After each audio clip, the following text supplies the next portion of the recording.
All right. What is going on, everyone? I'm live. It is 5:54 p.m. on Saturday, but I'm pretty bored right now, and I want to backtest. So that's exactly what I'm gonna do. Maga texted the Discord. He was like, "What are y'all doing this weekend?" And I don't even I don't want to respond because I want to give a good answer, but I don't do anything. I know it's Memorial Day weekend, right? And I'm sure my family probably is gonna do something, but if they are, I don't know what it is, and so my life's just so it's literally that boring that even on Memorial Day weekend, I'm just yeah, I'm probably just backtesting. All I do is backtest. So anyway.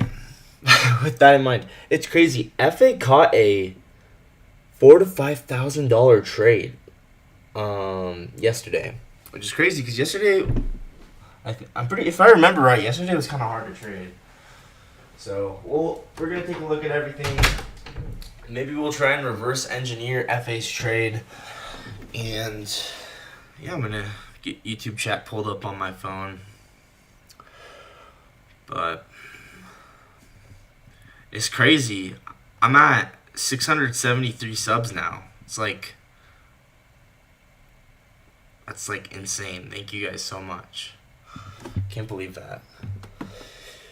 All right, let's take a look at the charts, what we got going on. And yeah. So let's see here. Let's start off with yesterday. And the way I do this, by the way, is I get out this folder. This is the ultimate folder of everything, right? I have... it's crazy. I have trades and then NQ, and then I have January, February, March, April, May. And then basically on any given day, I just go through and mark the time of the trade that I backtested, and then I put it in the appropriate folder. So some days have a lot of trades. I try to have a pretty good backtesting session every day, but sometimes I miss something. But yeah, and I'm trying to only do IFGs. Only take IFG trades. I'll still backtest flow states every once in a while, but for the most part, I'm just backtesting IFGs. But yeah, I will backtest other models, but for the most part, I'm just trying to stick to backtesting IFGs. All right, let's take a look at what happened, what we got going on. So, or what already happened. I think my favorite trade was the one Jan took.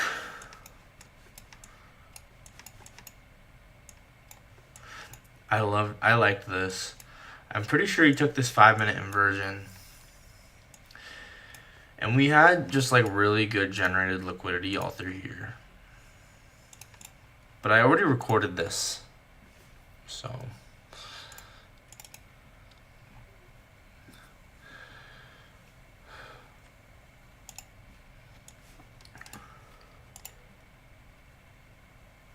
let's go ahead and make a folder for Thursday since I forgot.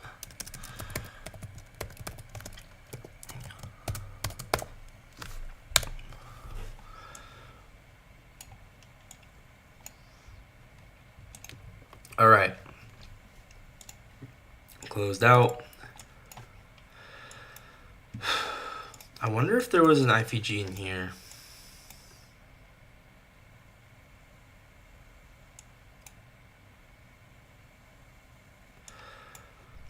Okay, let's try and reverse engineer FA's trade. Let's do that first. So FA took...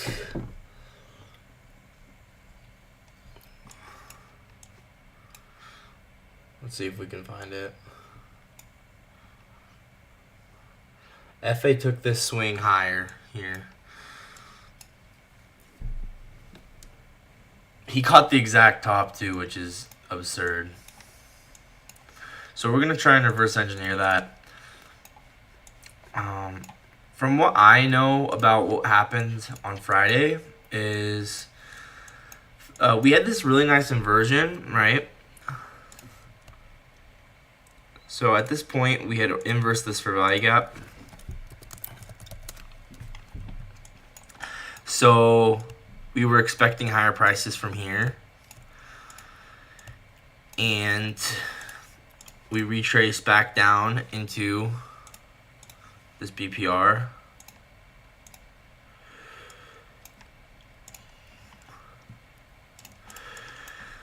And then dropping down.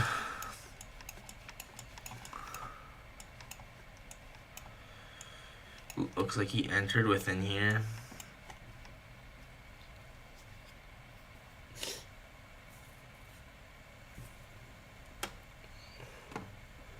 So interesting.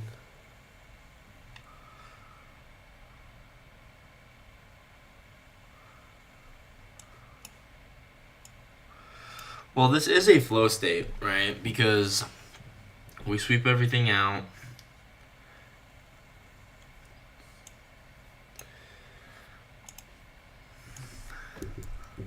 Let's actually mark this out as a flow state first. Actually, no. Let's just do IPGs.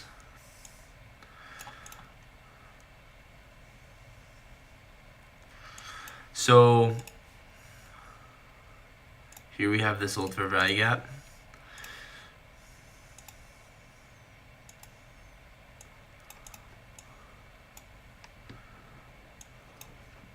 We close above it, but is this convincing we're going to go run liquidity? Not to me.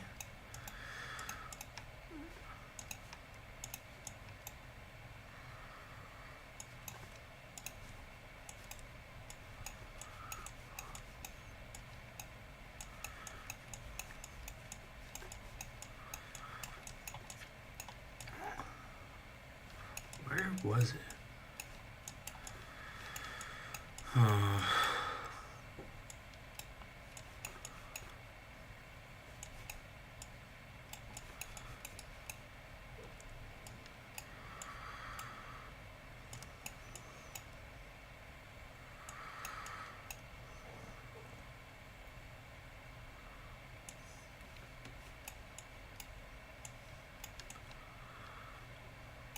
I'm so lost.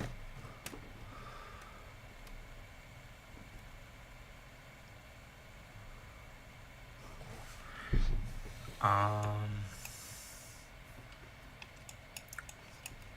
really only want to be taking obvious trades.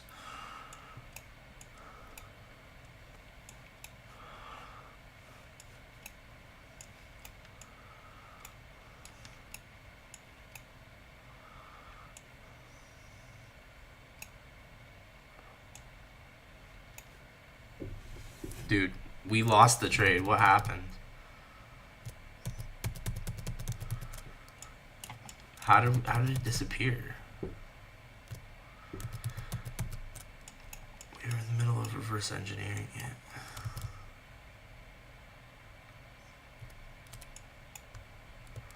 That's not the one that we wanted.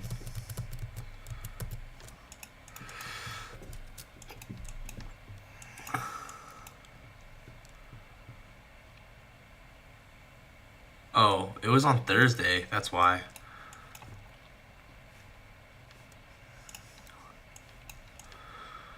Okay.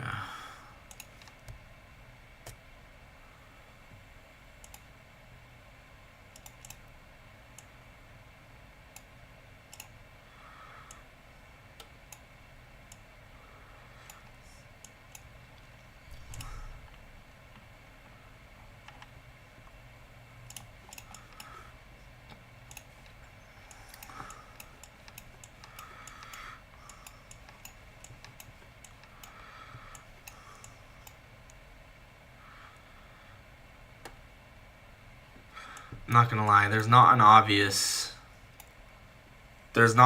inversion within here. But if you're taking it from just a liquidity standpoint, you could take this as a flow state. So we'll mark it out as a flow state, but I'm really trying not to take flow states right now. So we had this giant accumulation range, and we had this range here. Let's go ahead and let's actually just mark out this whole thing, right? And this is where you'll really see the power of this tool, is when, let's see.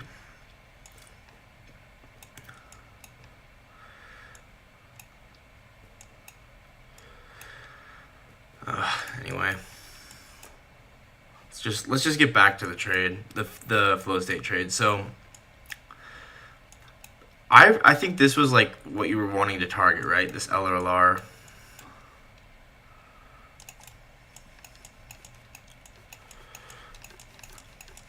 I don't know. Is it worth backtesting flow states, or should we not? Because we really should just be only doing IPGs. No, let's just stick to IPGs. We're not even going to backtest flow state right now. I mean, we are trying to just be profitable, which means right now we're going to stick to one model and one model only. So there was this IPG, which is essentially what I took, if I'm being honest. This right here, I liked this a lot. I don't know if anyone else took this, but this is one that I saw, and I took this for like 1-to-1, right? I went like this. I targeted this accumulation range. And that was a pretty good trade, I think. But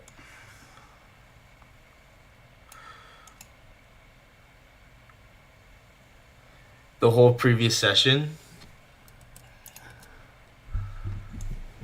that's interesting. Okay, I'll definitely, like, you mean like London and Asia? That's a good idea. It's actually a really good idea.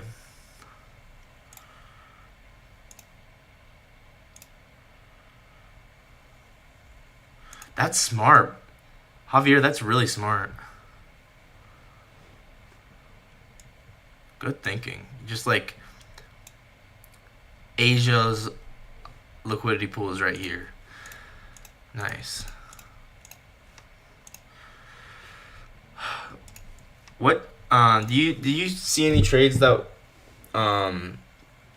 were on Thursday or Friday, or actually at any point this week? Did you see that any that you like that you want to go over?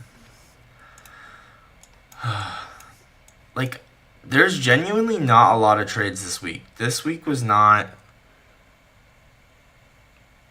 the most, I don't even know what you call it. Like, there wasn't a ton of opportunities.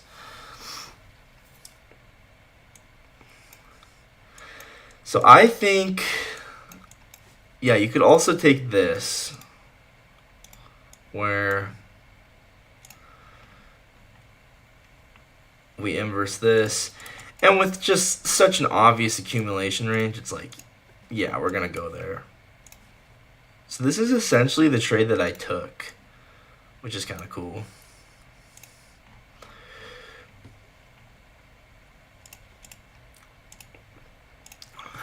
So let's go ahead and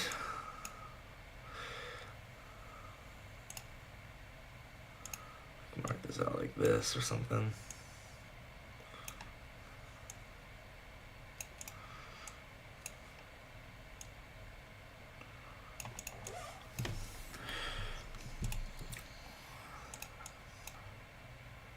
Or maybe it'd be better to take,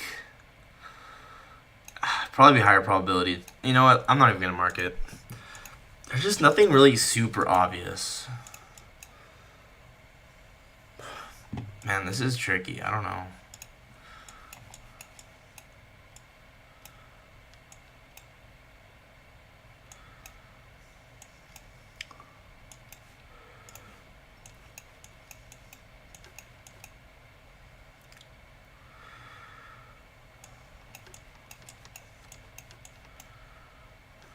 Like, normally the trades kind of just like hop off the chart, but right now it's like really not seeming like that.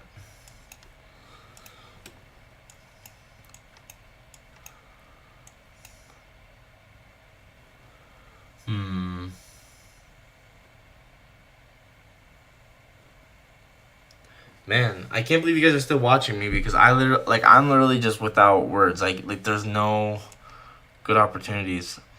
Let's just backtest that flow state one then.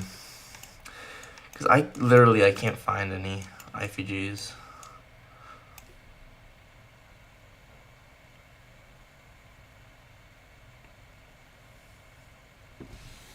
Get in when volume is low and target to the POC or the line the indicator marks. I love that. That's a great idea. Thanks, bro. Yeah, I've noticed that as well, that the POC is really a nice target. Okay, I'm just gonna do this as a flow state then. I'm trying not to backtest flow states, but I'm literally not seeing any IFGs. So when we get this 1 minute change state delivery, this is where I'm like, okay, yeah, we're gonna run liquidity. Like, I know you change delivery here, but it's just not obvious. This is where it's obvious. So this is where I would take it if I was doing flow state.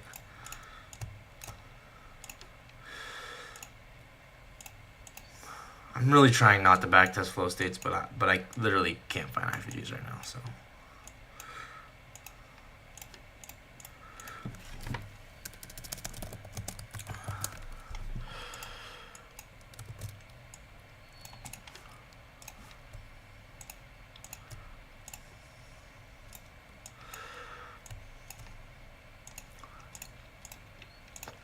And then yeah, we just have this obvious range here. So change state delivery, break even at this high.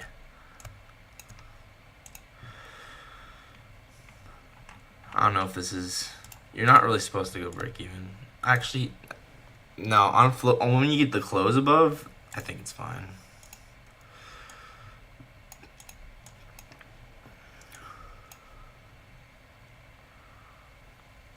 Maybe something like that. I don't know. I'm really trying not to backtest flow states right now, but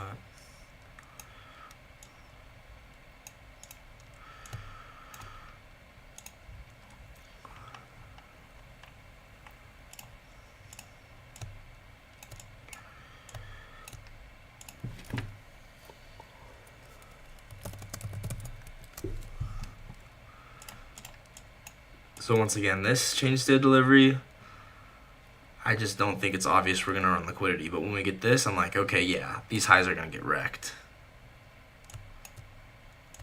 So, boom. And the reason this BPR I use this is because we already inversed this 15-minute fair value gap. So,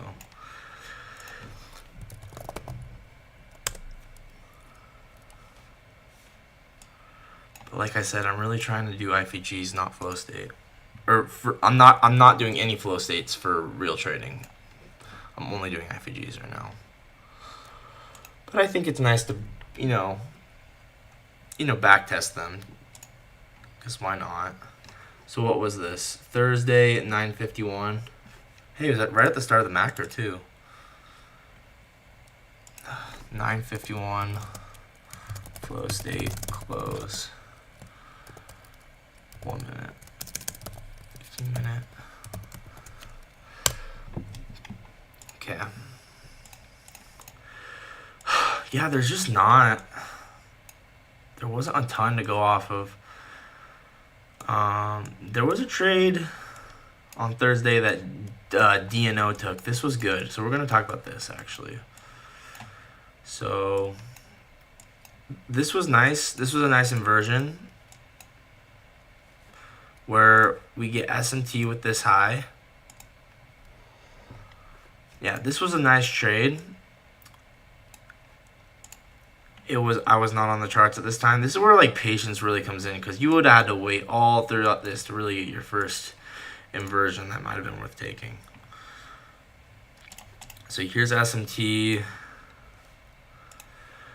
You can see there's SMT there because here we make a higher high on the S&P, and here we make a lower high. We sweep out the bodies. And then this 3-minute gap gets inversed, and it's kind of like I would take these two as one for value gap. But But the main for inversion's right here, right? And then you can just target this. This is all you need.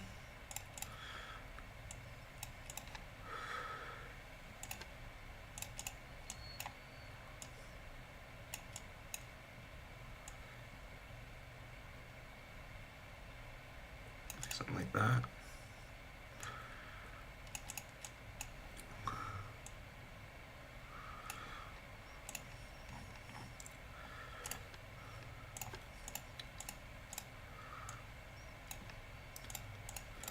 And let's just measure this out for fun.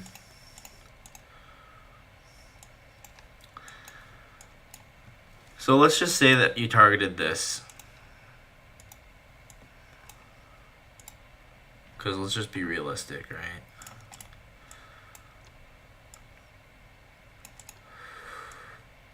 Boom.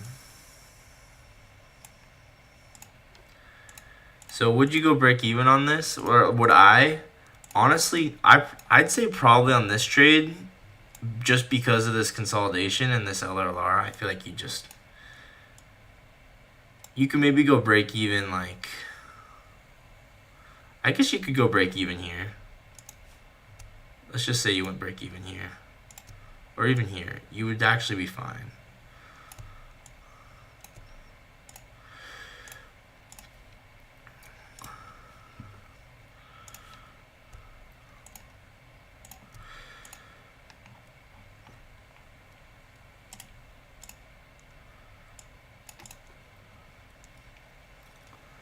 I mean, that just makes a lot of sense with liquidity, right?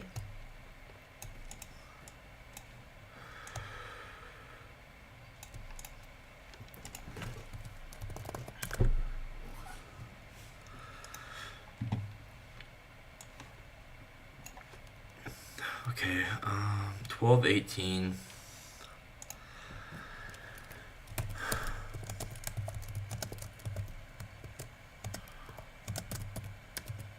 I already backtested that one, I guess. When you Central Time, this is my chart's in Eastern Time. I always keep it in Eastern. I already backtested a lot of stuff from before here. Oh, I wonder if there's an inversion in here.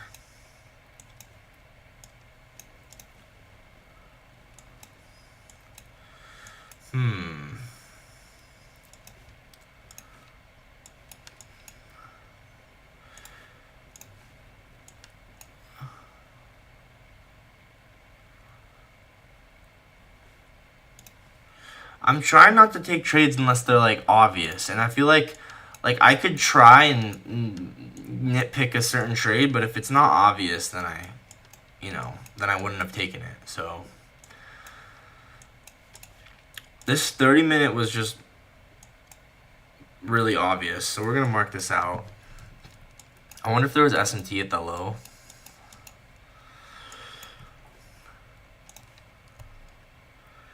Like, you would think, I mean, this would be really nice. The only thing is we close a little high, right? We close one. I took 5 minis, 1,300 profit. What was the trade? I'll look at it in a second. See, this is nice, but we close so high. So I just don't know, like, how badly do you want to take it if we close this high, right? I probably wouldn't take it.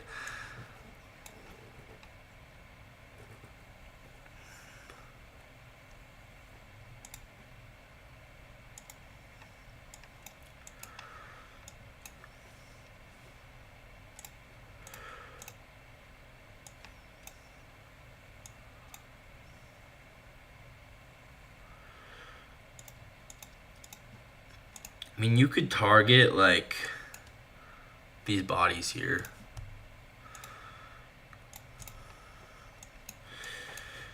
I probably wouldn't take this, though, just because, like, it just closes really high. Not a huge fan.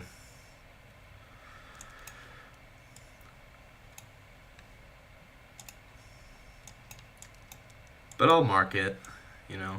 And you could always take the Jan entry, like let's say you wait for a little bit of retracement, but I don't know. I'm trying not to do that.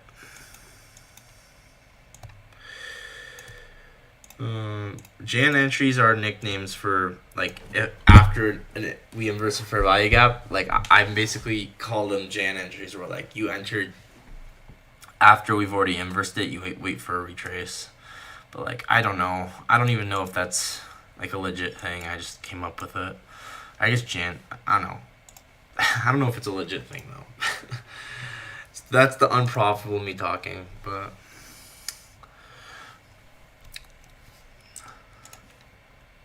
I mean, there's just not a lot of obvious trades. I wouldn't take this. I'm not even gonna mark it because I probably wouldn't take it. We just close way too high, I think. I don't know. There's not. Should we go through earlier in the week? Oh, you know what though? This is kind of decent.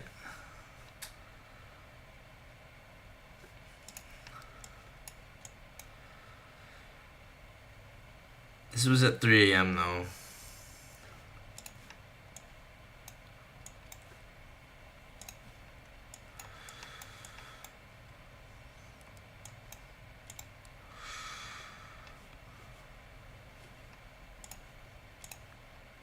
Whoops.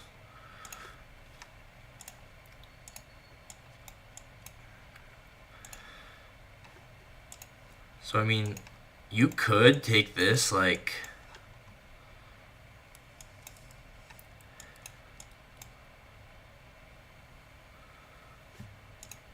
Is this a 5-minute inverse fair value gap? There's not really any fair value gap in here.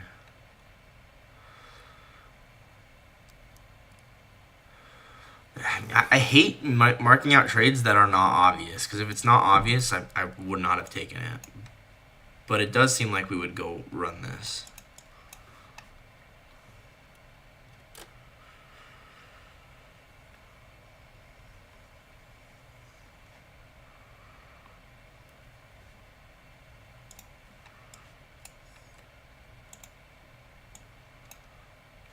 Yeah, it's not obvious. I won't even mark it. What I was gonna say is, like, maybe you could say, oh, well, like, I hate marking out these trades that aren't obvious, but I was saying maybe you could mark this as a 3-minute, but once again, like, I feel like I'm forcing it, right? I don't know if that's something I would actually really consider taking. So I'm not even gonna mark it out. It's frustrating. I feel like there's not a lot of trades. You know what? This isn't bad. I guess that's in Asia. Doesn't really matter though.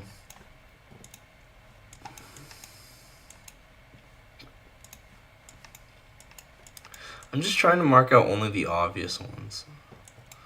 Like, anything that's not obvious is just forced.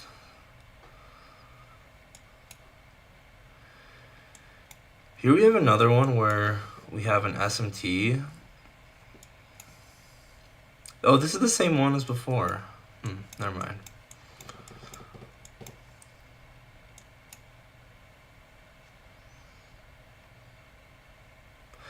I feel like this could have been better taken on the lower time frame.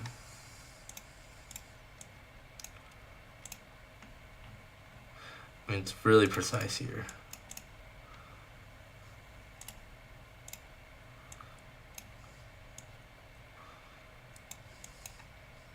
Interesting.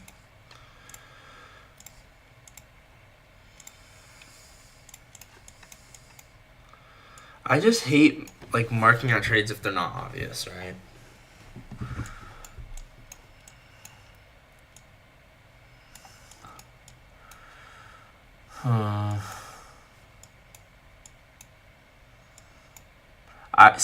This trade was nice from the other day. Man, I can't believe I passed this up.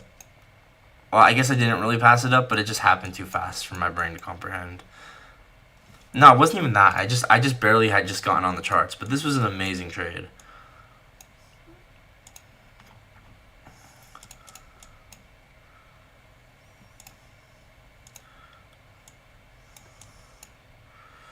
And then just to go run this.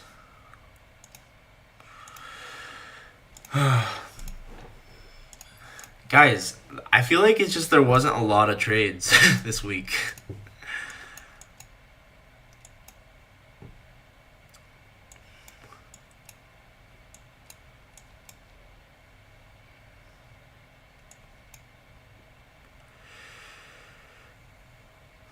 What do you guys think? I'm trying not to mark out ones that aren't. Maybe we should look at flow states. Let's just look at flow state, because I literally can't find any IFGs.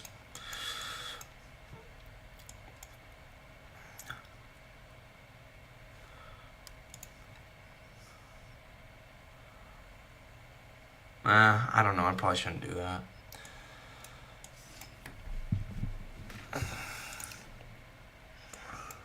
Maybe we should just go back in the chart further.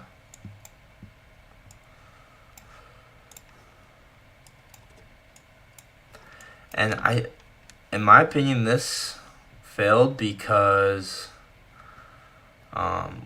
we closed right within this range. It's kind of what I was thinking.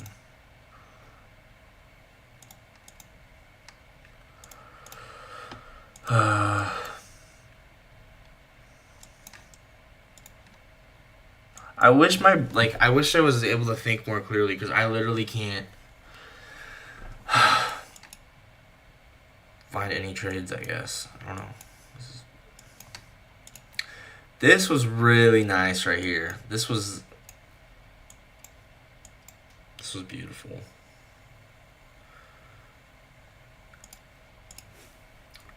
How did I miss this? Why didn't I take this? 828. Oh, that's because it was at 6 a.m. my time. That's why. So it wasn't actually 8 a.m. Yeah, here you could just target this.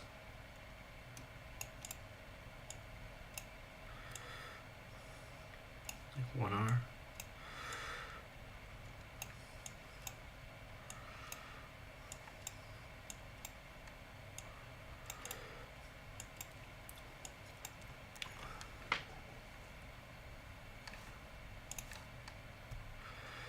Wonder if there's SMT here.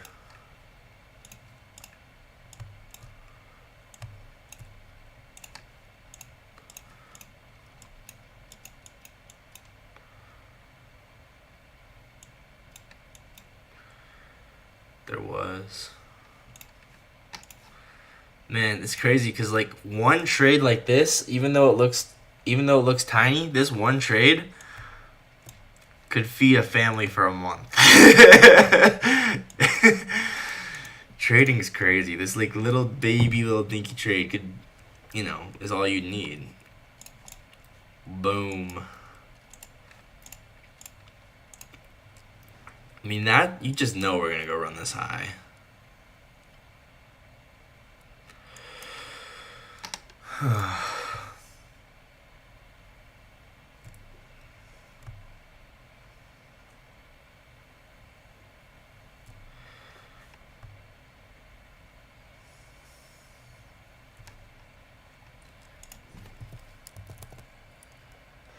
I'll check the trade you took on Friday.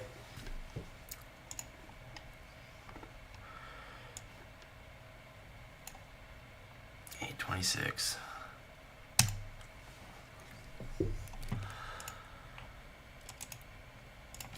$8.26 IFG. We might end up doing just whatever we see, because like whether it's flow state or IFG, because I'm not finding anything for IPGs. I mean, it's just not much to backtest for it, so might as well do flow state. Alright, let's check out the trade from Friday that you put in the Discord. I'm assuming you put it in the Discord, right? probably in here somewhere.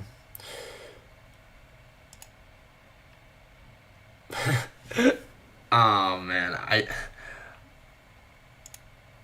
Maga, what are you doing this weekend? Bro, I'm just backtesting. I have no life. Let's see. Okay, where's the trade you took on Friday? Oh, here? 15-second.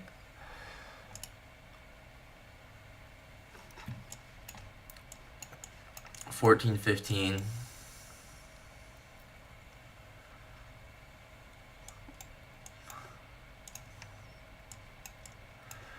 So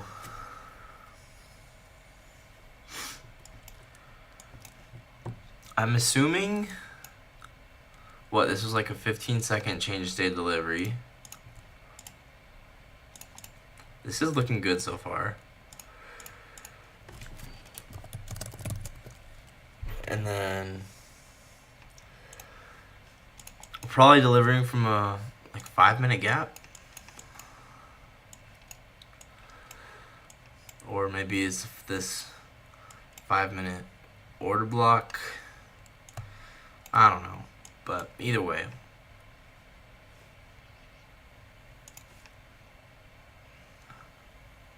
I guess this.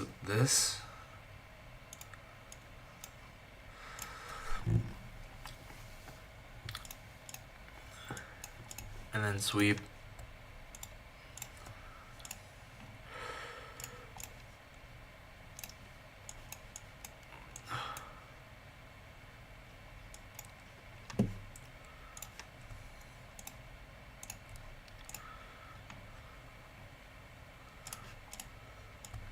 Like this. Is this the trade you took? And then standard deviations.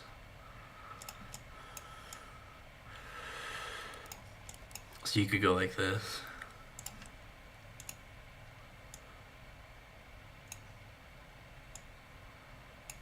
Was this it? Probably do this as a 30-second.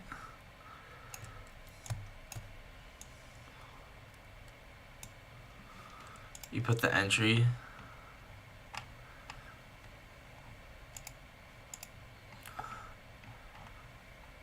In the comment, in exit comments above. Oh. Entry and exit comments above. I don't know if I see it. Entry and exit. I don't know. Put it in the Discord chat and trading floor.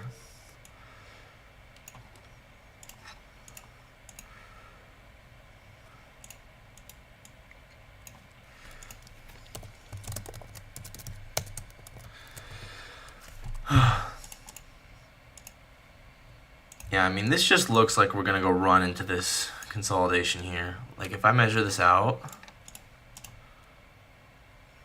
yeah, it's not super obvious, I guess. I don't know. Whatever, we'll screenshot it.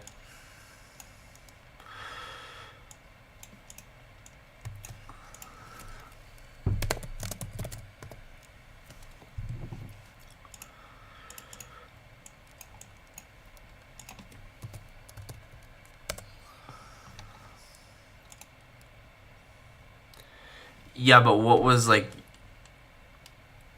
your entry 21,004, exit 20,990.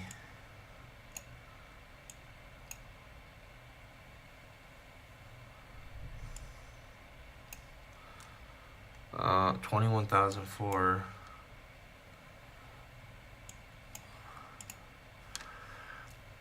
But like what time? Oh man. 15, 17. Like, I don't know. None of these trades I would probably take. Like, I'm just marking things out, but I genuinely would not take these because it's just not obvious enough to me. And I want to take obvious trades, so if something's not obvious, I don't take it. but I'm just going to log it anyway. I mean, the thing about like trying to find trades within here is it's just nothing is really obvious.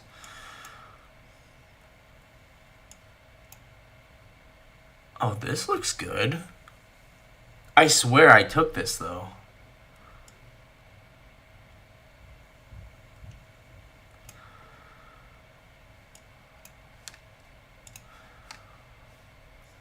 Wait, this 30-second looks kind of nice. I like this.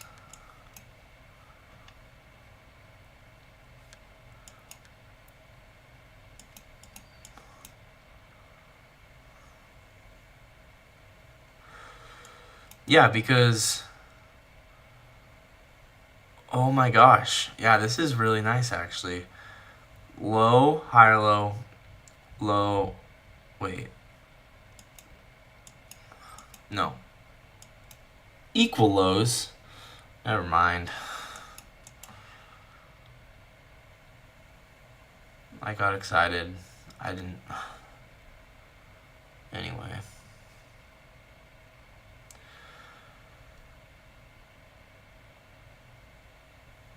Maybe I wouldn't take this then. What I was gonna say is maybe you could take this.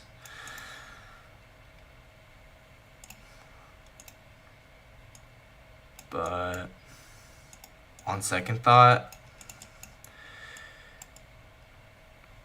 I don't know. We're just a little high in the range. I wouldn't take it. But this was really good. I actually already backtested this one. I like this one a lot.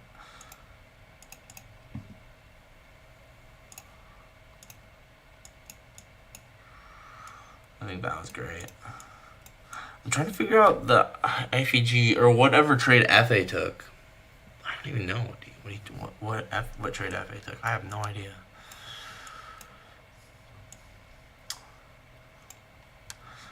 It's crazy because like you could take the most subtle trade and it could work. Like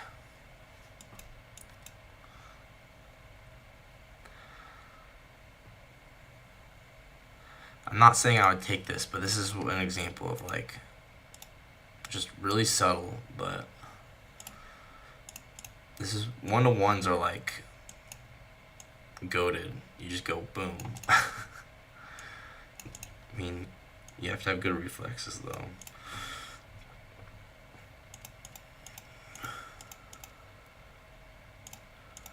I don't know. I probably wouldn't take that either just because price action's so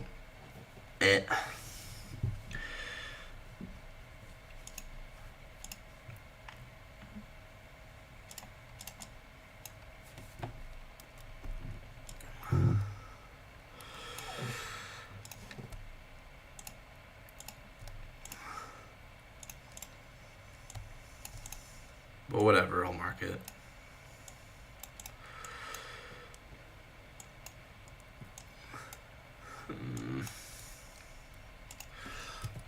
Yeah, I'm really just trying to mark out IFGs. I know I like looking at the flow state ones, but I really should just be looking at IFGs. Because that's all I'm going to be taking. 1105.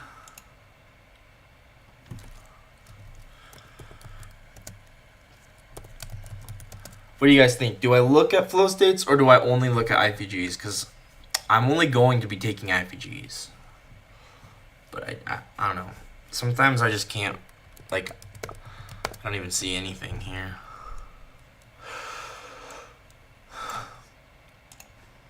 And this price action is just bad. Like, I probably wouldn't take anything in here. Oh, you know what? This looks good. What? When was this? This is pre-market? Okay. I like this, actually. I like this a lot. This is really good, actually. Like, not even, like, kind of good. This is really good. So here's your IFG. How did I miss this? Am I just blind? This was really good. Really good generated liquidity here. Man, I'm just blind, I guess. This was a really good trade.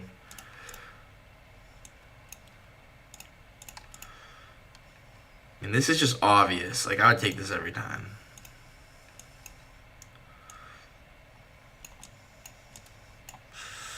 So yeah, I'd target there for a 1-to-1. Now, yeah, no, I'd probably just take off there. No point in overstaying. You're welcome. That's what I would do. But, like, that's nice.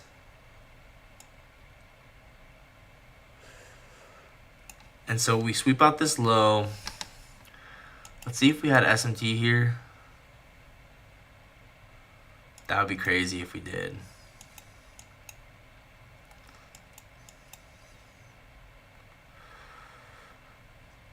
I don't see it. Anyway, you can just tell, like, when you get this candle close above this old thing, we're going to go to this. You could even go break even, like right here, and you'd be fine.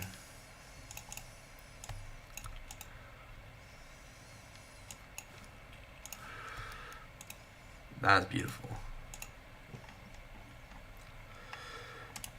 The hard part about this is it's on the 30 seconds. You just have to be able to react to it fast enough, and it's one of my struggles, honestly.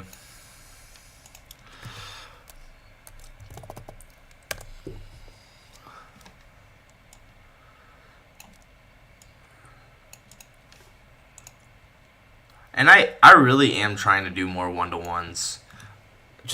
I made a new rule actually. I'm not gonna be going for anything anymore over 2-to-1. Once I hit 2-to-1, I'm essentially taking profit on all the. I'm taking profit. I'm out because it's just. I mean, the reality is, do you want to make money or not, right? I'm not like against, like, yeah, it's cool you can do a higher our trade, but like I just want to actually make money. And I don't know, sometimes like the unrealistic RR is fun, but like I genuinely just want to start, you know, getting them you know, having the work payoff. I can't speak right now. I'd rather just start making money. So I'm okay with just 1R and anything less than 2R, honestly. But yeah, past 2R, I'm just going to be taking profit at 2R. If a trade hits 2R, I'm out. So that's going to be my max RR now, is 2R. Did I screenshot this yet? This was a good one. I like this. 925. IFG. I mean, this is just obvious. You can just tell we're going to go run these highs when this closes. It's just very, very good momentum.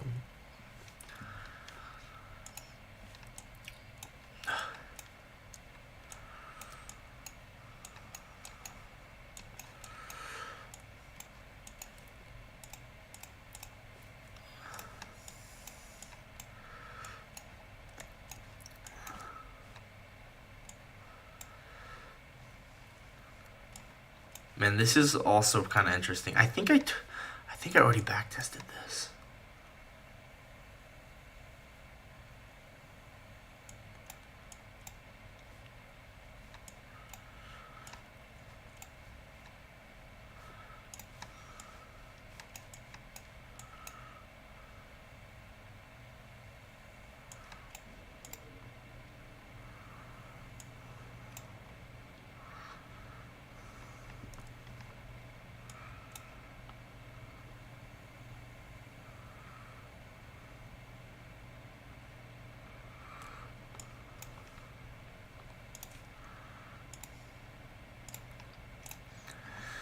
I don't know if we get a clear close here.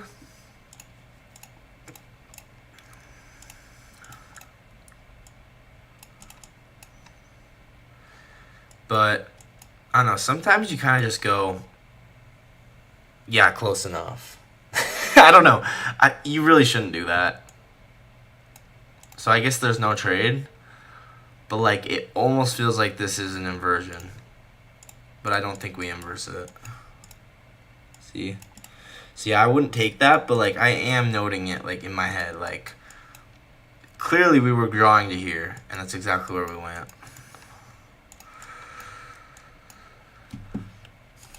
Let's actually we actually should record this trade. There's probably some way you could have taken this as an inversion. I think you would have had to take it like this. Yeah, I think you would have had to take it like this, and then you just go, okay, this is all one fair value gap. Did I mark this out already? Yeah, you probably just go like this. It's not the most obvious trade in the world. Like, I can't say for sure if this would work. I probably wouldn't take it because of that. But, you know, maybe you could take it, right? Probably wouldn't, though. Let's get rid of it. Let's just go back further now. I'm just being realistic. Like, I wouldn't take it. If I wouldn't take it, then I'm not going to mark it. This was the inversion I think Jan took right here. This was pretty nice.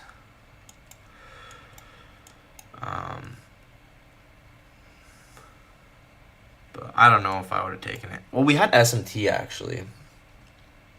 I already marked it off though.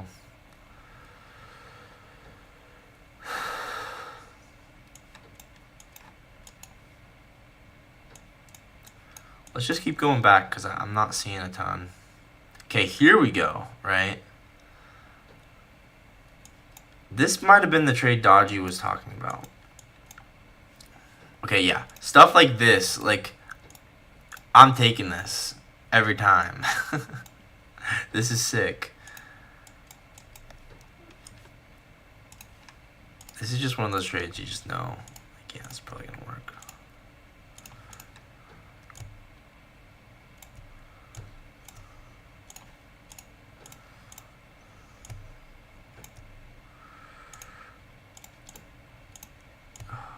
I feel like trading is so much like a patience game because you'll get like pretty light bulb setups, but if you can't wait for them, you're never going to catch them.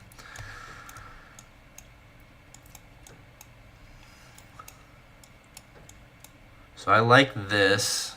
I like this. I'd actually just mark this out as accumulation right here.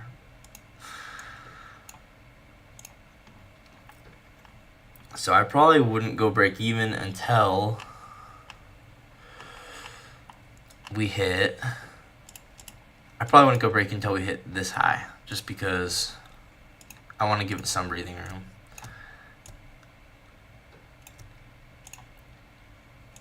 And then this, I think you take this as a 2R trade.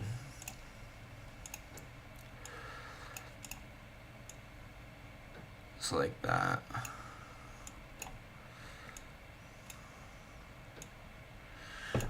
I'll just mark it out how you would probably want to take it. So it would be like 2.4R, but like once again, I'm not shooting for that. I'm just doing 2R. So the importance of quality over quantity, it's just easier said than done.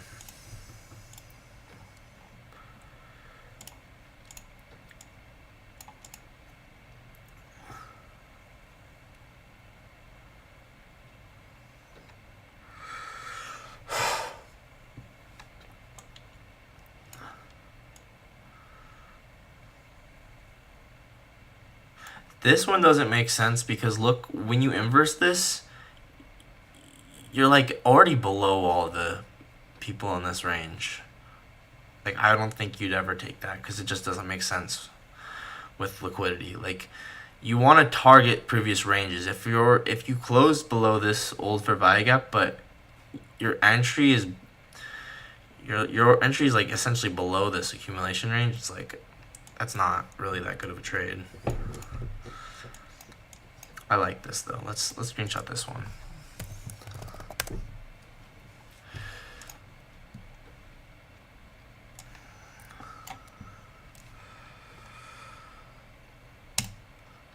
So what is this? 6:30. This was on. See, there's always trades. There really is always trades, but like, do you have the patience to sit through everything and wait for them? For me, like, it's just, that's the hard part, honestly.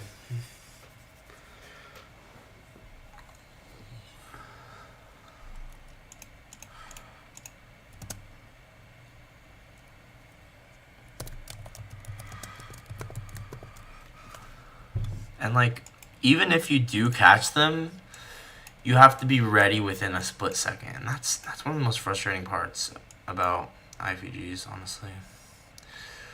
Oh, this was so good.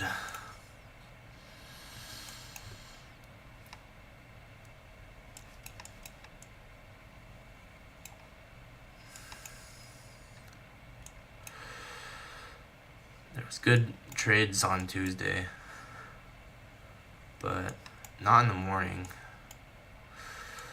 See, this isn't a good inversion right here. Like, man, I should not. That's not a good trade. You close way too high. Yep, the hard part about trading is definitely just patience. You know what? Let's look at this, actually.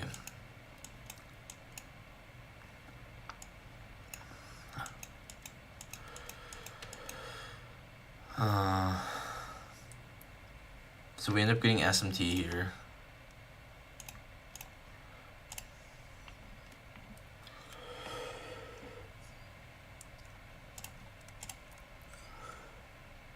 And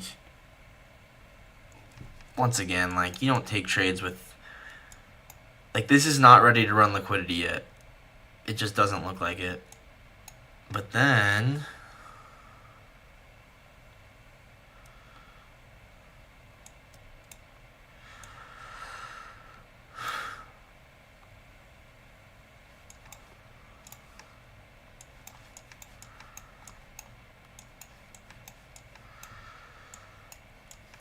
there might be, there's probably something in here.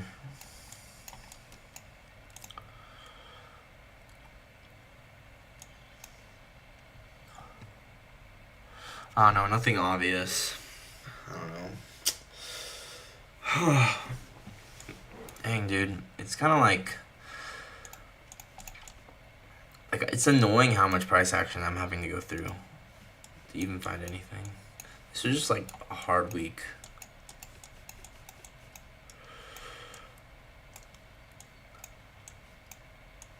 I loved this trade. Oh my gosh. This was the trade of the week right here. If you had the patience to take this, man. Which is super obvious liquidity, right? You just know when we get this close after sweeping these lows, we're just gonna pump. You can just tell. It's the most, I mean, this is like, man, if you have patience, this is where, like, if you can just have patience in trading and you wait for something like this, you're gonna be a millionaire. This is crazy good. All you do is just wait, and then right when you know it's something that's gonna work like this, oh my gosh, you'll be a millionaire. I mean, you could easily even target this because this is a really good LRLR right here. So like, that's 3 to 1. You know, just like, oh, so good.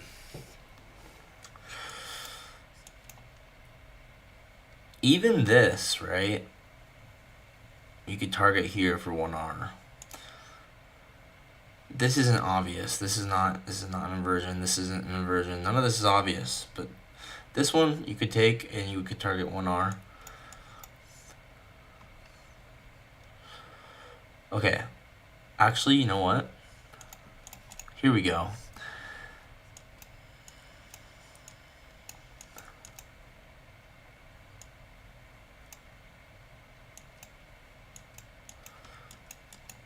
I kind of like this.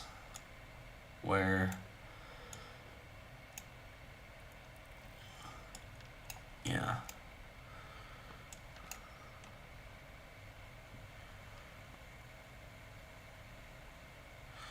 Just based off of these lows here.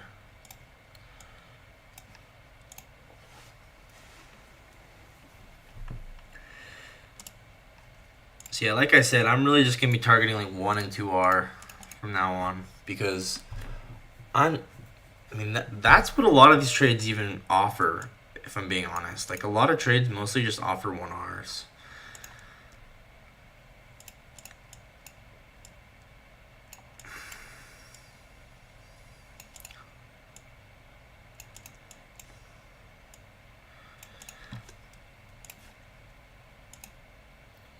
Now, there's not really an obvious sweep. It's the only thing. But based off of liquidity, you can kind of tell we're going to go run down to these lows.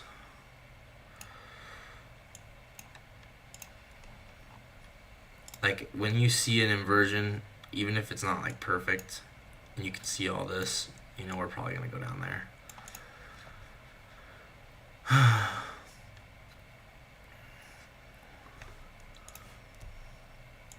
So like something like that. Maybe like take profit here. I mean, if you think about it, if I could just hit, all you need is like to be able to hit 6 for 10 on 1-to-1s, right? Just hit 6 for 10 on 1-to-1s and you're profitable.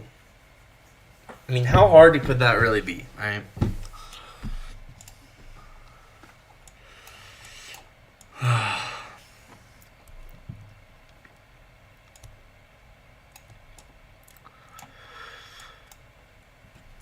This is just clear consolidation right here.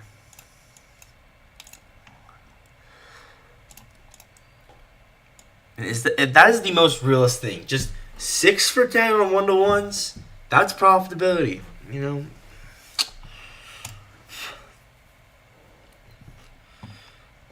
But once again, I'm not saying I would have taken this for sure, but I'm gonna mark it.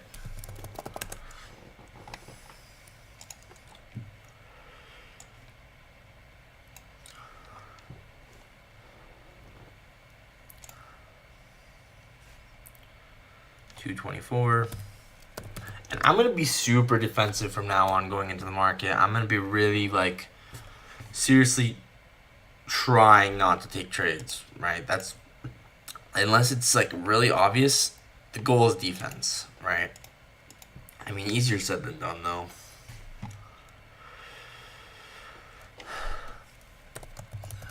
Way easier said than done.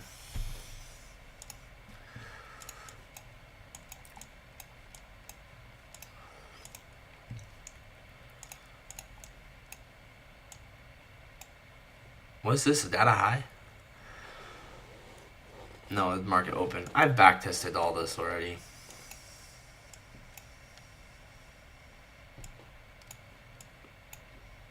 This is my favorite trade of all time. I'm not even kidding. Like, of all time.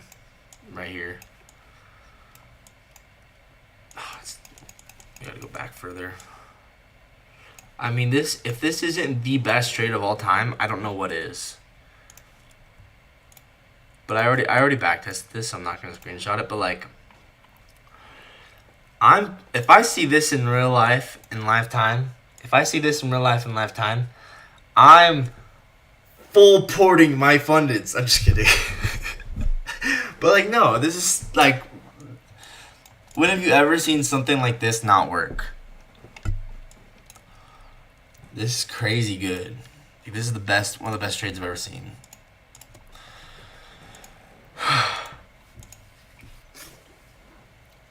We could backtest flow state now if we want, because I'm kind of running out of IFGs to look at. I feel like we looked at every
Okay, I've been muted the whole time, and you guys have been talking to me? Javier, you've been talking to me this whole time, and I've been muted.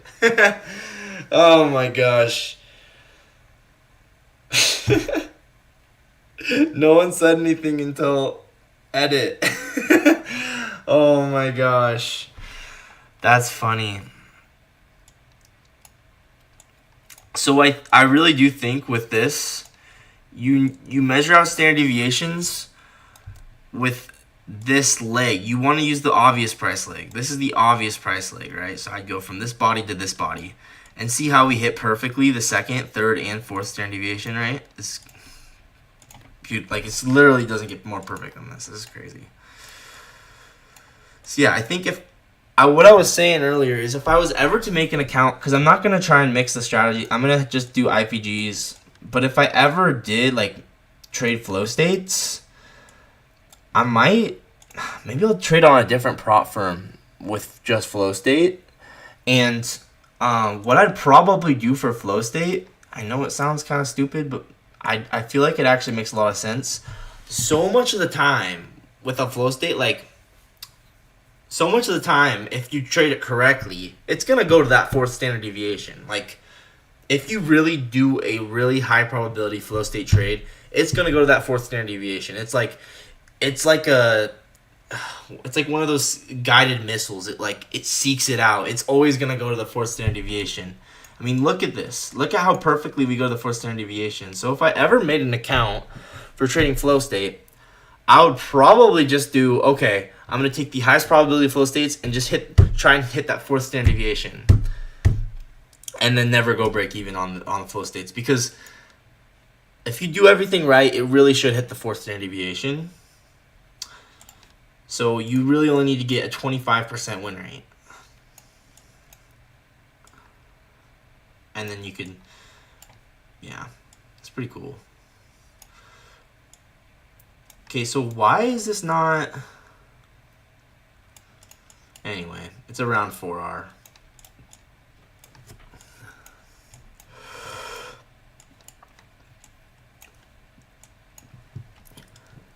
So let's screenshot this. I can't believe I was muted that whole time. I was talking for like half an hour. You guys didn't say anything. My mic wasn't even plugged in.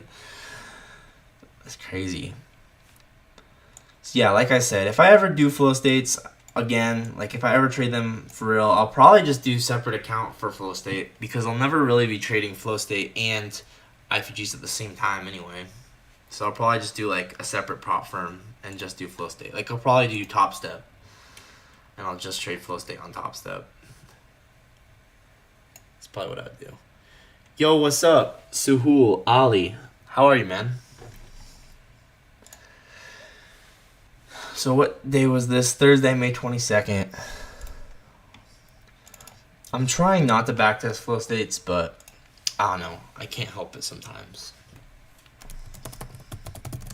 I need to make a video, like an in-depth video on how to trade flow state or like market maker models in general. Like I did with the dodgy one. I think that'd be cool. Flow state retest. So this was at 1550. Flow state retest. 1 hour, 5 minute. Oh, man, so yeah, like I said, I'm really leaning against flow states right now because I'm just still getting better with them, right?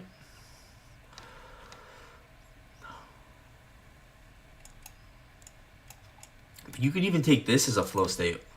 Ooh, this is a good thought actually.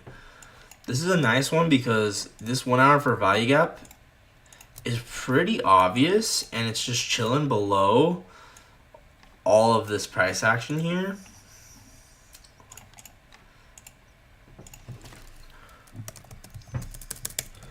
And when you get these sweeps inside of fair value gaps, dude, oh my gosh. This is like one of my favorite things. So we don't get SMT there. But either way, it's still a nice sweep. So we get the sweep, and then,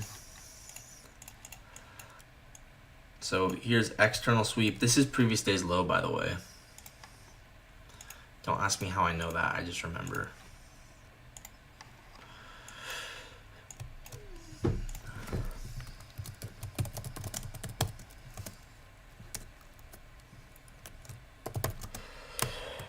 So yeah, I'll probably, if I ever do trade flow state, I'll probably just do a separate account for it because I'm not switching strategies, right? I'm just doing IPGs, but like, you know what I mean? Like I just, you know, I can't help but backtest them because I see them.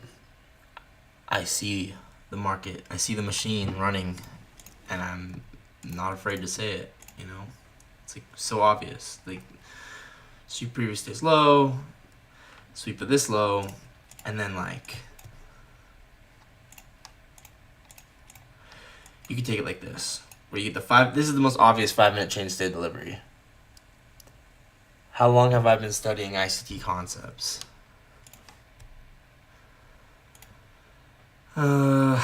So, like basically non-stop for like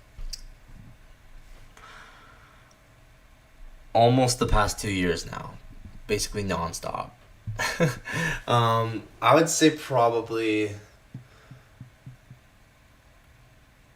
like it might be like 21 months now, but I've been doing it non-stop. It's not like, oh, he just, you know, learned everything really fast. No, I do, like, I like live, breathe, and eat this stuff, so.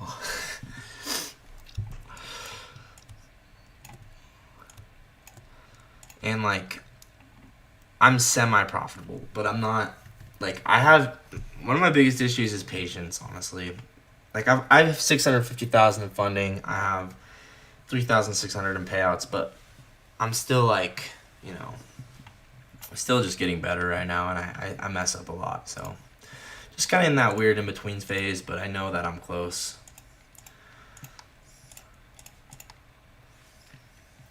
But yeah, man, this was, whew, this was cool. Why did I make that red? This should be green.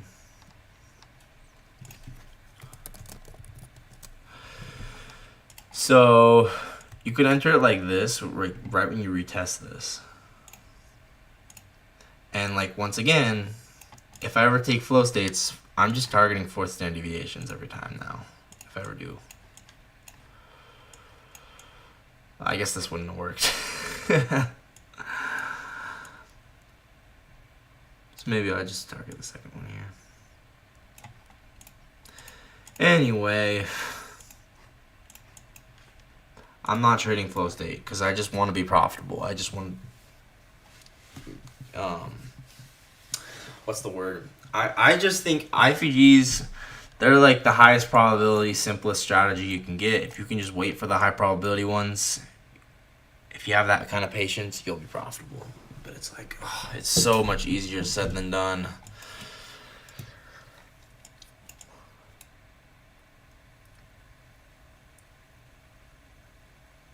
That's fine. You have perseverance. We need to understand if you keep repeating the same mistakes though. Otherwise, perseverance is useless. Yep. You gotta learn from your mistakes.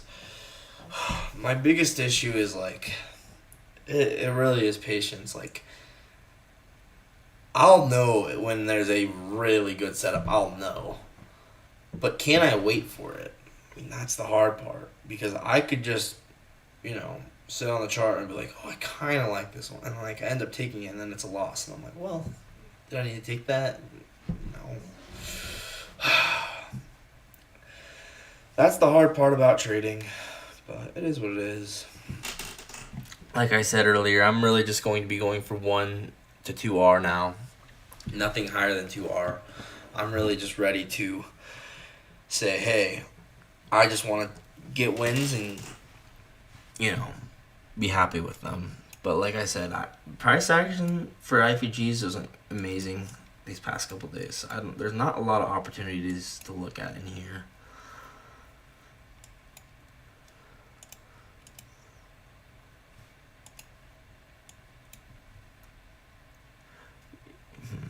you could. It's just not super obvious. I was gonna say you could maybe take this, but it's just not. Nah, I wouldn't take it. It's just not obvious enough. Maybe you haven't backtested and forward tested a set of rigid rules, and therefore you can't stay in an emotional balance. I don't even know what you mean by that. Like, I have pretty rigid rules. I have like a rule book that I made. It's right now.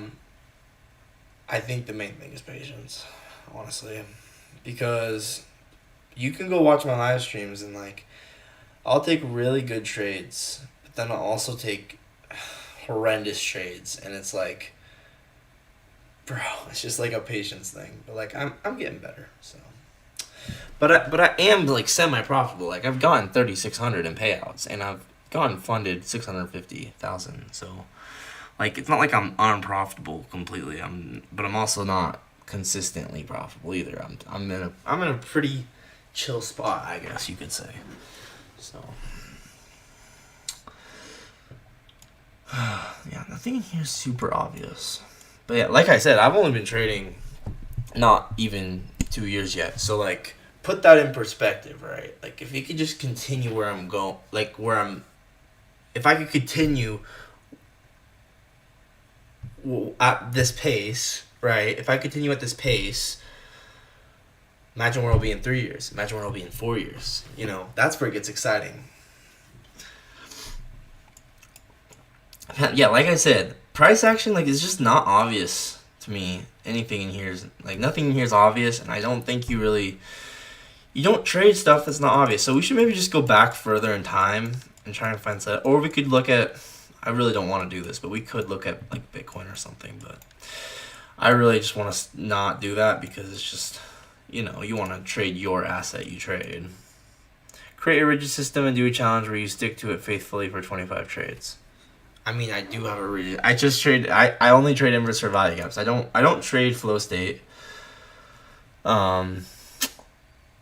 Yeah, I don't trade flow state. I only do inverse or value gaps. Yeah. No, I definitely do have a rigid system. It's just, yeah, I only trade inverse or value gaps. It's just like easier said than done taking the perfect ones, Are you profitable, Sigma?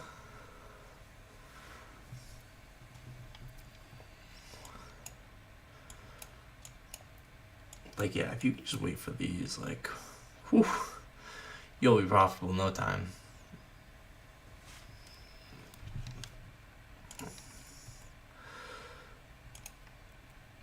This is what I mean when I say, like, just knowing not to trade this, knowing just stay away. If it's not obvious, just stay away.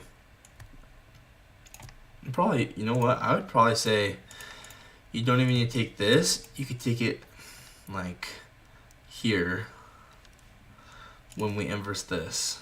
This is a better way to do this. Yeah. So this technically you don't inverse both for value gaps. Now technically you can anticipate this tiny one to be broken probably. But if you wanted to be extra careful, you could wait for this one to break and then enter like that. And I'll probably just target. I'll target this.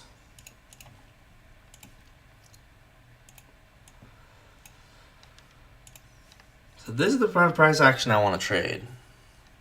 Right.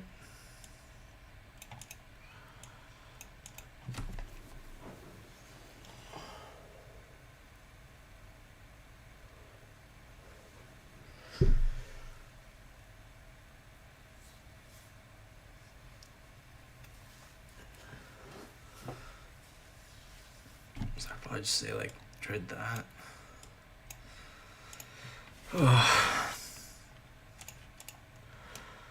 Yeah, you just gotta have patience. It's not easy.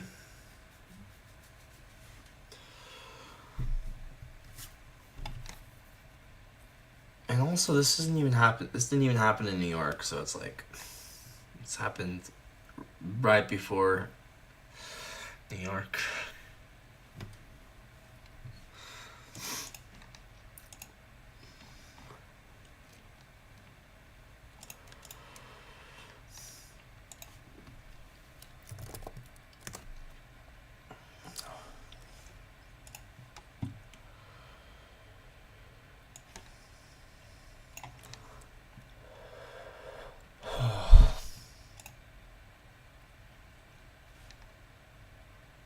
This was all the way at May 14th.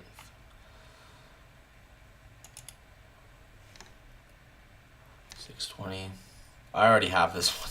It's funny. Like I said, I've backtested pretty extensively everything on NQ.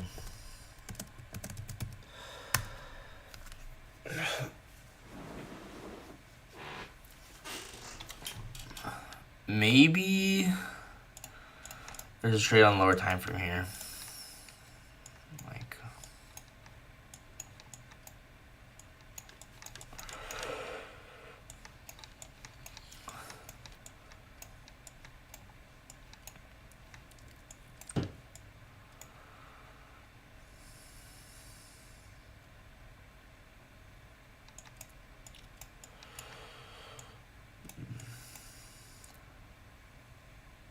this is nice. This is one of those trades where you're, this is like you're proud to take this. This is where like people underestimate how much discipline and patience is required with trading, because you can have a system, but can you like stop yourself from taking stupid setups and only trade really, really good ones like this one?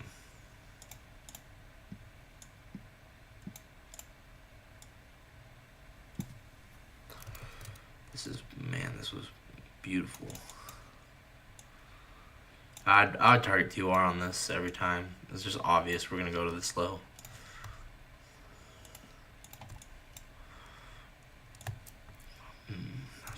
That's a good trade.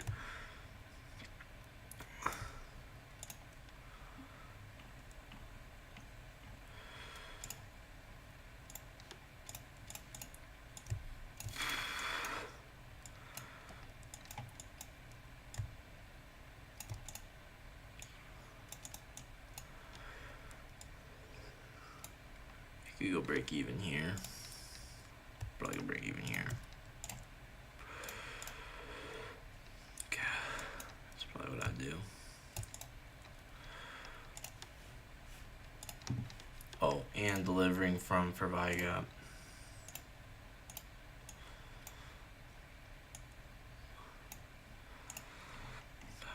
I really need to work on patience, but you know what? One day at a time.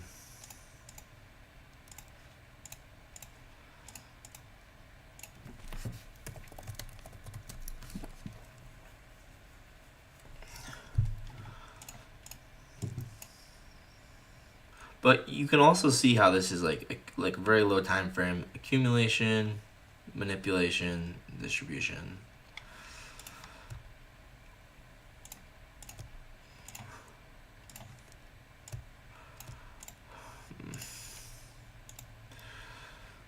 I can't lie though. Price action has been like as much as you don't blame price action has been actually difficult lately. Like objectively, like I'm not even talking like just from a personal experience. Like objectively, like in recent times, price action just has not been good, and that's like an objective fact. Like this is really hard to trade.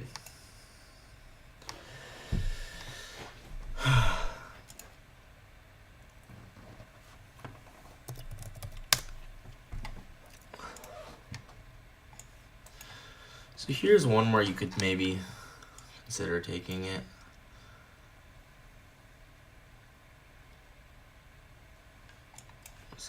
We have a pretty obvious consolidation here.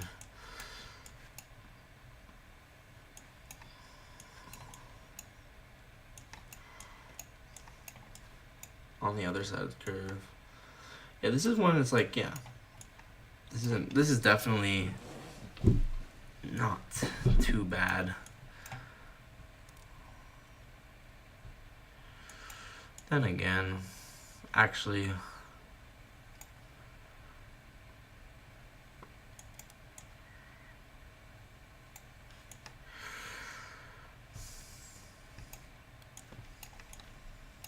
I just don't know if what I'm thinking is I don't know if the RR is actually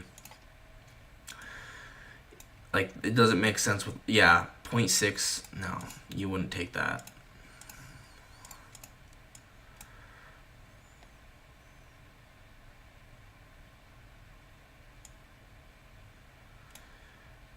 Here's one that inverses, and yeah, clearly we do not go here. But I don't think you just have to understand context. Like, the market's not ready to run liquidity here at all. Like, you can just tell. Like, does it look like it's gonna run this high yet? This is premature, in my opinion. Like, you just have to understand that. Like, context is everything. Like, when here, this inversion, it's a lot more obvious that we're gonna go run. Because look at how much time has happened that we've just consolidated, and then all of a sudden, boom, like, this is the difference between, like, a really good trader and an intermediate trader, is they understand, like, the market needs time to just, like, chill and wait and accumulate orders all through here, and then when you see this happen right here, you're like, okay, now it's ready. And then you get the inversion, and you're like, yep, this is the one. Because look at how obvious, like, how long we've been generating liquidity for. It's just like, it's ready to go. Versus, anyway. This is just way more obvious. So I like this a lot. It's just all context.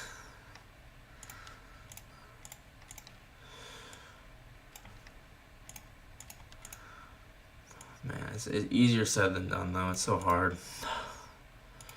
And I think we even had S&T, too. Yeah.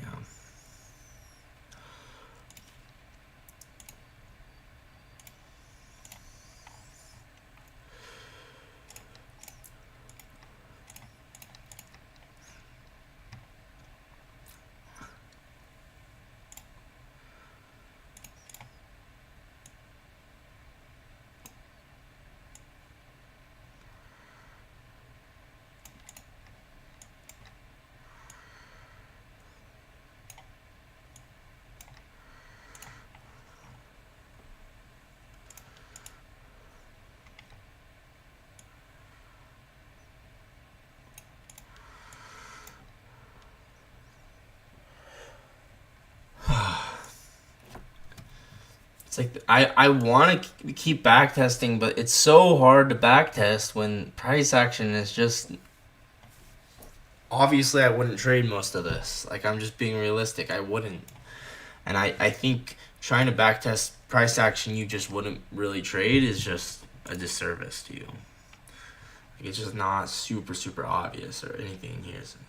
Nothing in here is obvious. So, I mean, this is pretty good, but like most of everything else isn't great.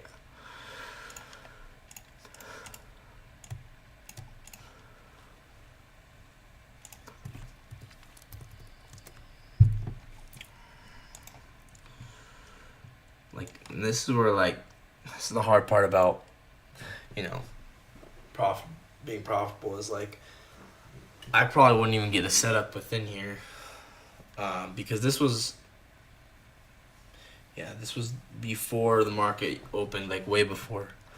So, way before.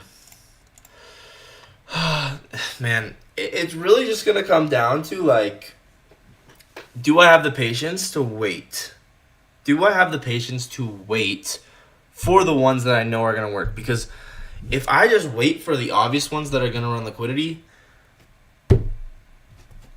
that's all I have to do.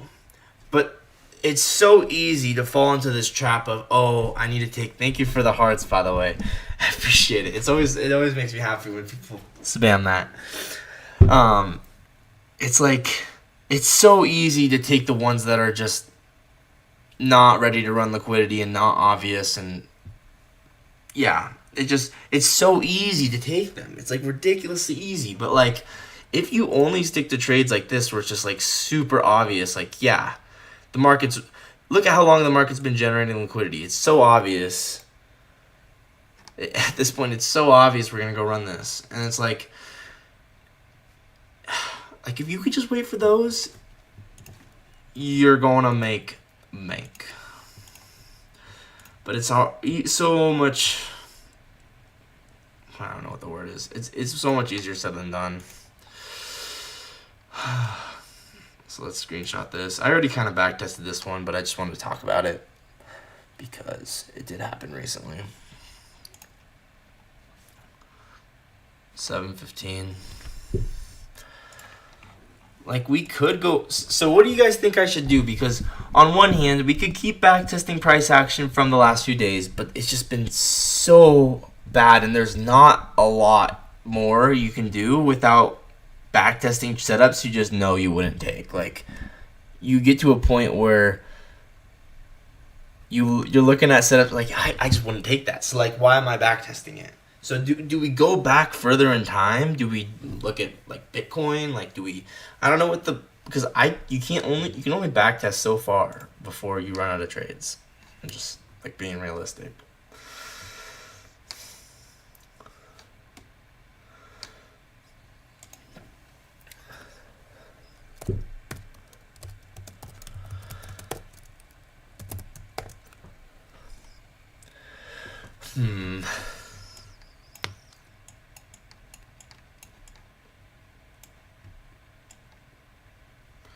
Once again, right?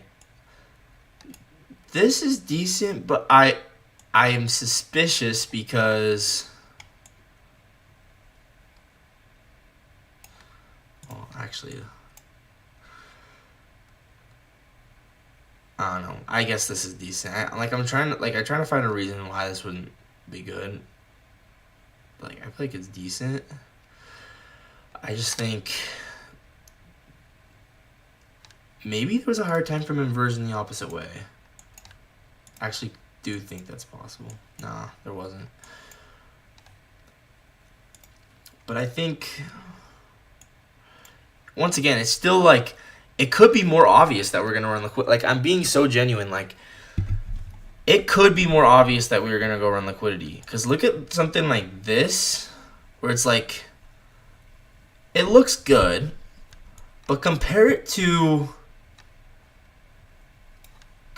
something like, let me go through my folder and find an example. Like, there's just some trades that you just, like, they look okay, but they could be better. They could be more obvious. I'll go through some examples. Like, I don't know, let's pick a random day. Oh, I know the perfect example. There's, like, this is, like this could have worked, but when I go over to a trade like,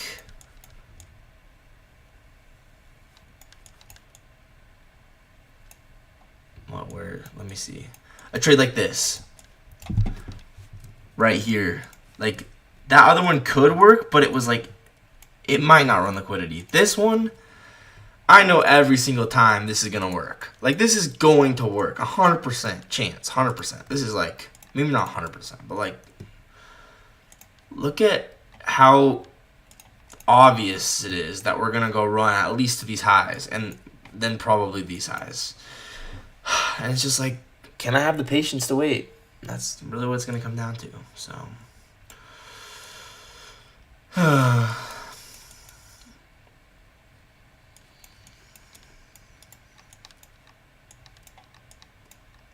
and also the other frustrating thing about it is, like, you can have the patience to wait, but like, will you actually be watching the chart right when this happens? That's like the other tricky thing about it. It's like, you can't miss it.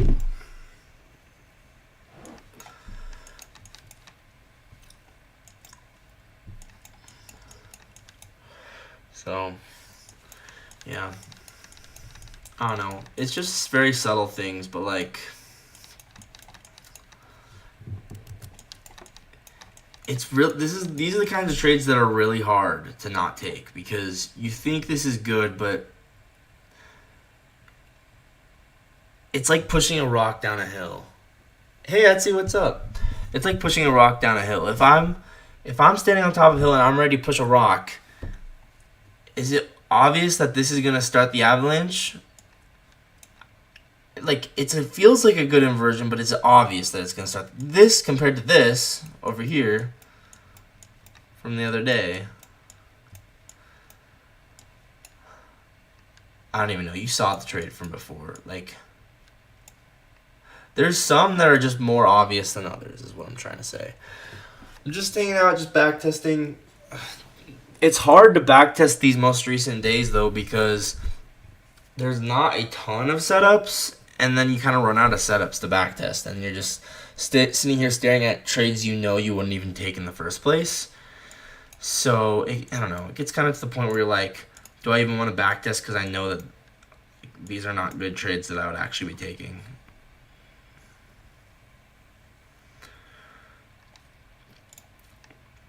But I will still backtest. Now this is interesting because like this does seem pretty good, but I think yeah, you always want to try and find a reason for something not to work. It's like I don't know.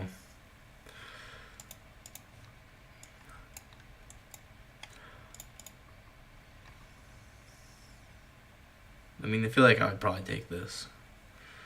Why wouldn't this be good? I don't know. I guess it's once again back to that idea of like, could it be more obvious that we're gonna go run these lows? It could be. It could have closed like this, and then you know. But it could always be more obvious.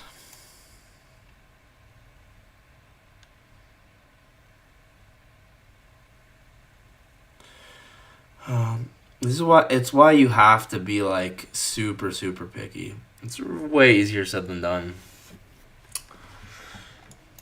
Should we just go way back in time and just find really old setups? I feel like the issue with that is I've already looked at most everything. We could look at Bitcoin.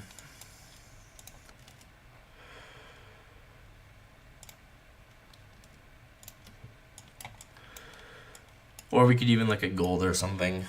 But let's just like getting the chart time, looking at price action is always good. I swear Bitcoin is like way smoother. Like I don't know. I guess it's not obviously smoother, but okay, it definitely looks like you could just tell this is just not NASDAQ. Maybe we should look at gold. Then again, I feel like you can't really look at assets that you don't actually trade because it's like I don't know, things do move differently. But inverse or value gaps work on everything, so I don't know.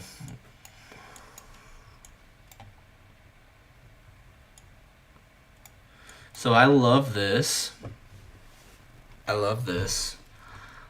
This is just really obvious because I bet you we probably had SMT here too. But like when we inverse this, I know we're gonna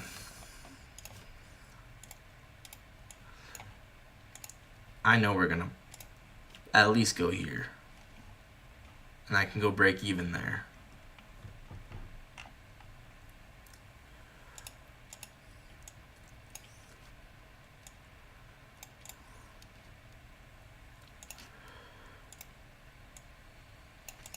So break even. And once again, I'm loving these 1-to-1s. Right? I'd probably just target 1-to-1 because, yeah, I like 1-to-1s. They're my new favorite. 1-to-1s and, you know, anything less than 2-to-1, I like. I'm not doing. I don't know if you guys heard me talk earlier, but I'm not doing things more than 2-to-1 now. I'm officially retired from that. My highest RR is gonna be 2-to-1, and it's just because it's just pointless. you don't need high. You just need to make money. That's just the reality of it.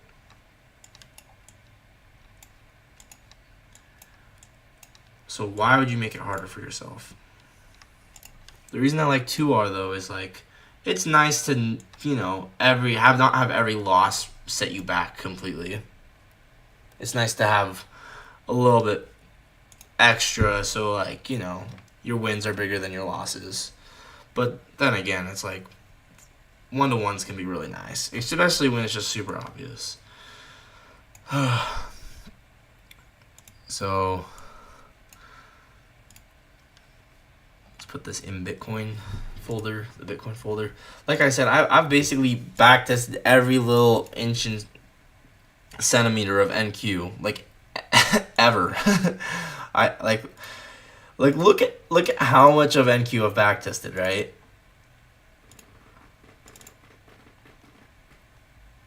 Check this out. I've got trades going back from February, March, April, and every single one of these days is just filled to the brim. And now May. It's like I've backtested that they didn't have a lot. But like most of the days look like this. And it's like I've backtested NQ to the brim. Like it just like I've been there, done that with NQ. Like if you have a trade like from like March 7th that you took, I probably have it in here. It's kind of funny though. But like, yeah, if anyone ever wants this folder, just let me know. But it's got like not every single trade in there is like pristine. I will say that. Like I definitely like mark some like I probably shouldn't have marked that. But you know what? It's fine. But I just barely started this one because like I don't know. Sometimes you just get like you run out of trades on NQ. So I'm like, well, I could look at Bitcoin or something.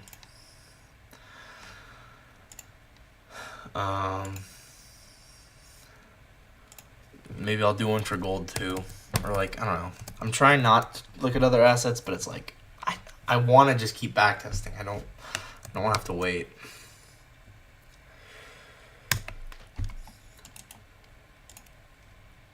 $15.15. What do you guys think of the market recaps? Do you guys like them? Do you think I should? Because I'm probably gonna keep making them either way. But I was wondering if they're actually like helpful at all. If anyone watches them, let me know. But like, yeah, I only trade NQ. Like not mainly. Like I only trade NQ. But I'm looking at this right now because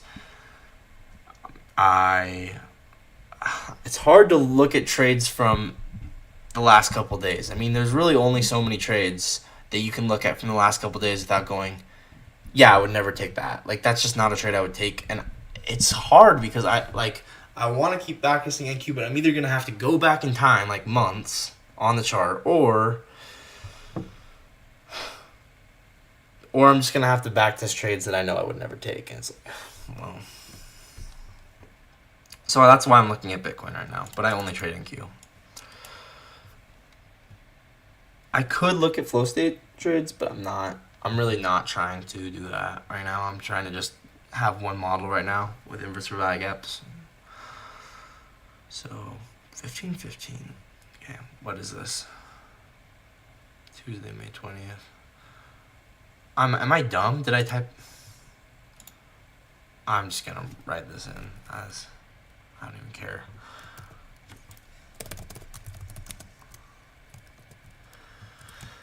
I'm too lazy to fix it.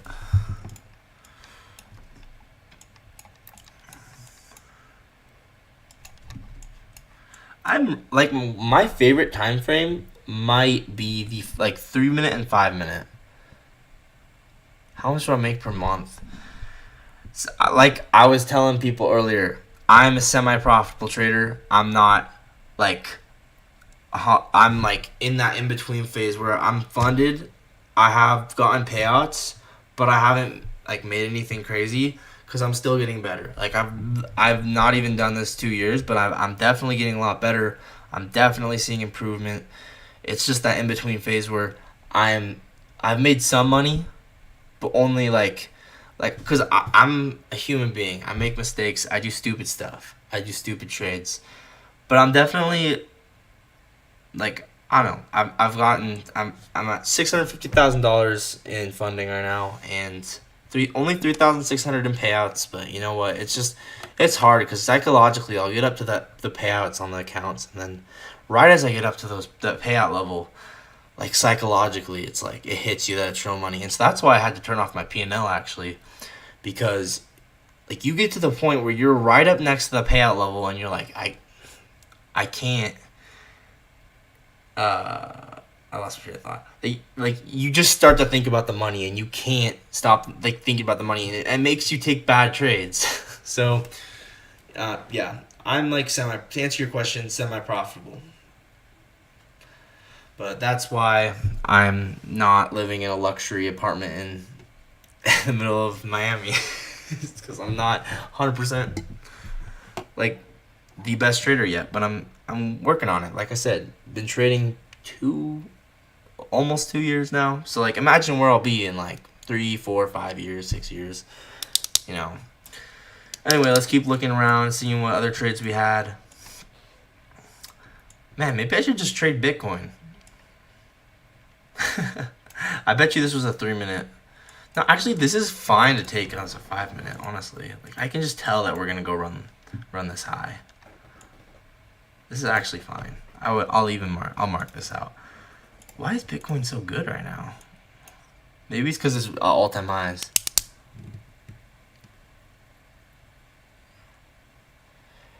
You've been almost in this for 2 years and not making a consistent 5 to 7K a month. Is that hard? I mean,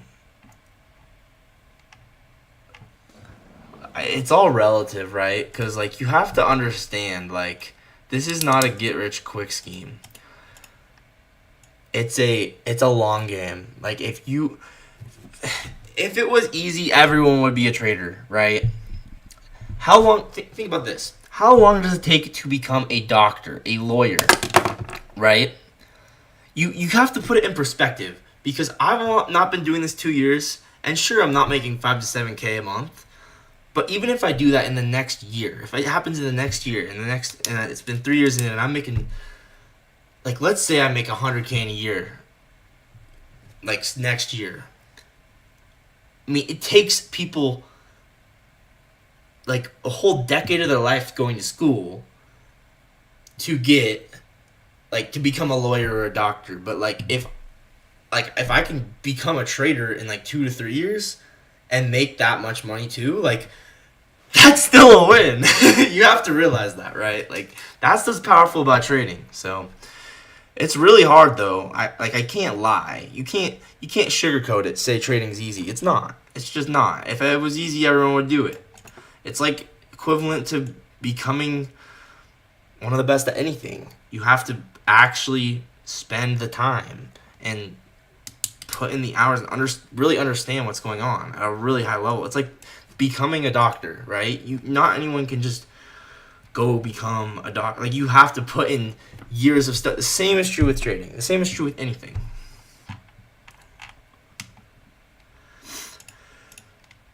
But yeah, I like this one. I think this is just really obvious that, like really good momentum. You clearly are going to go run through here. I'd probably just target 1-to-1. And these like the simple trades. You can just, probably go break even here. Man, I'm liking Bitcoin's price action a lot better than NQ.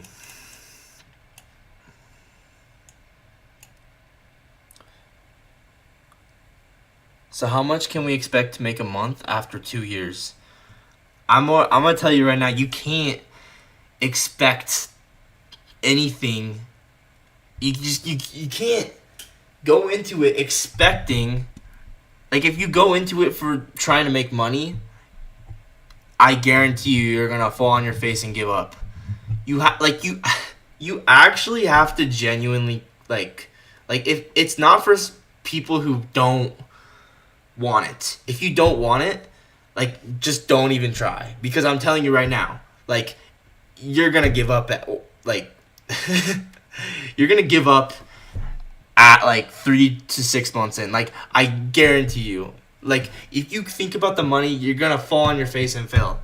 You can't. It's just it's impossible to become a trader and think Like I'm doing this for the money. If it's for the money, it's just not gonna work out for you. I'm being so I'm like speaking from a place of love, but it's like it's just the hard reality of trading. You stress a lot, bro. You try to stay calm. I'm always stressed, man. I'm not a calm person. I'm feels like I'm under pressure a lot, you know. Like but yeah, I should probably try and be more calm, but it's hard. It's not easy. That's crazy. There's 9 people watching. It's kind of crazy. It's literally just a backtesting session. It's kind of cool. Like, not my live trading streams don't get nearly this many people. So I don't know why you guys are all watching me, but how are you guys doing? What's up? Hopefully you're doing good. Maybe it's because I've gotten more subs lately. I don't know. But could you imagine, like, oh man, I'm excited because I'm gonna really get in the routine of live trading every day. I'll look at gold right after this. I'm gonna really get in the routine of live trading every day, and it's like, I don't know, it'd be fun to have everyone watching me. So yeah, I'll look at gold right after I write this one down. 1040 IPG 5-minute. Cool. I'm too lazy to put it in the right folder right now. Let's go ahead and look at gold.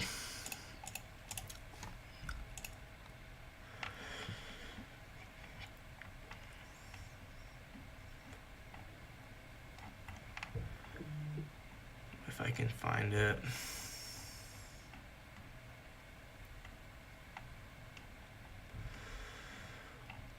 What's the ticker for gold? Etsy. Am I profitable? I'm semi-profitable. I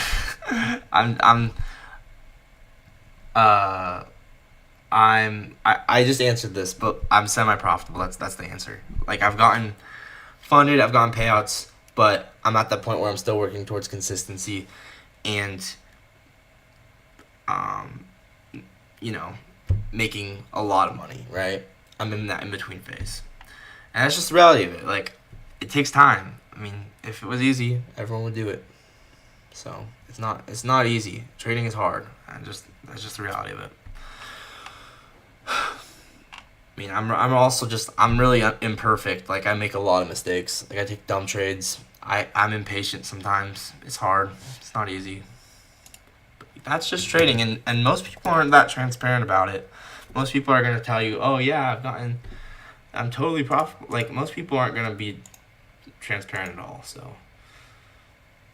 See, this is the CFD. We should look at the futures contract version of it, right?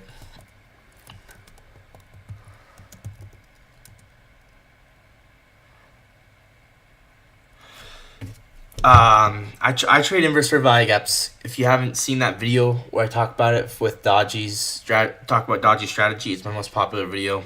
Go watch that.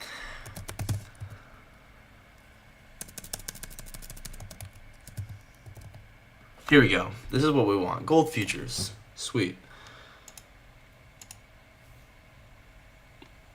If you backtested NQ so many times and you know it in and out, like you said, how come you can't not make high winning trades like that? I can. I do. Like, that's why I've gotten I got funded with IPGs. Like, I got payouts with IPGs. But you have to realize, backtesting and forward testing are completely different animals. That's why you don't see anyone live trading. That's why, like, I mean, I'm not scared of it because, like, I don't care if I lose. Like, I'm okay. Like, I understand where I'm at. Right, I'm in between profitability phase, right? But oh, no way, let's go. But like I was saying, oh, man, I'm losing my train of thought. If I know it in and out like that, how can you not make high probability winning? Like I said, they're different beasts. It is because one, you can just look at the chart and say, oh, look at this trade, and you can spot them out instantly. But forward testing, you have to, one, it's different because you have to sit there and wait for it. You can't just, pick it out like on the chart. You have to sit there through all that price action. It's so hard to have that patience. It's not easy. So the difference is patience and yeah, I think the main thing is patience, because you can see all the setups, but are you going to be able to sit for an hour or 2 or 3 and wait for it? That's the hard part about trading. It's just like fishing or like hunting. If I want to shoot a deer, like you have to wait like an hour to do. I don't even know how hunting really works, but fishing, right? You to catch a fish, you have to sit there and wait, right? It's just like that. It's not easy. I think that's the main difference, though. To answer your question, is forward testing and real trading. You have to have the actual patience to sit there and wait, and that's not easy. And it's really easy to take something that isn't really your model and isn't really high probability because you don't have patience. It's really easy. It's stupidly easy. And other people really don't talk about that. But so how come you don't read with your real money and be slow? What? I don't know what you meant by that, but alright. Here we go, gold. So gold definitely, doesn't look like anything of gold looks. I guess this is a futures contract. That explains it. Yeah, I was gonna say it looks different than Bitcoin, but obviously because Bitcoin's Bitcoin, it's not a futures contract. Well, Bitcoin does have futures contracts, but I was looking at the regular Coinbase chart. You in a mentorship group, or are you like a lone soldier? I got my Discord right here, so you guys should join this. It's completely free. It's one of the only unpaid, completely free Discord servers in the trading space. No one else makes Discord servers that are free because everyone's trying to scam people. But you know what? I am just trying to help people. So mine is completely free. Everyone go join it up. I want to see all you guys in here. But it's just like, a good way to learn from each other. Find people that are like-minded, that are also traders that you can learn from and talk to. And yeah, so everyone go join this. It's completely free. It's just a nice way to talk to people, share your trades, learn from each other. And yeah. Anyway, back to gold. So we got good. This was good trend line liquidity. It looks like we probably got some kind of inversion here. Maybe I should trade gold, guys. This is, gold. Oh, I gotta switch the screen back. Maybe I should just start trading. Like, I feel like price action on gold looks a lot better than NASDAQ. I don't know. Maybe I should just start trading gold. Nah, I'm not actually going to, but still, like, what the heck is going on with NASDAQ, and why is it such a pain right now? So I'm assuming we probably inverse this on the higher time frame.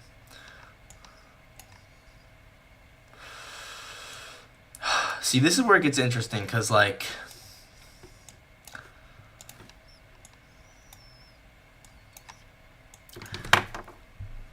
you could maybe take this, but I probably wouldn't, because you close so low. Like, yeah, it's obvious we're gonna go around liquidity, but the RR doesn't make sense. So I probably wouldn't have taken this. But yeah, we do inverse this. It's just we close way too low, so I would. Whoops.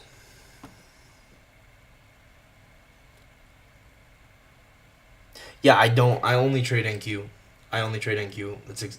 You're exactly right. I only trade NQ. I'm not looking at other markets right now because I'm switching over to other markets. I'm getting more screen time in. I already looked at NQ. I looked at I've price action on NQ as of recently is just like I've already backtested everything for the most part. So like I don't know. It's just I'm just looking at other things to backtest right now just to get more chart time.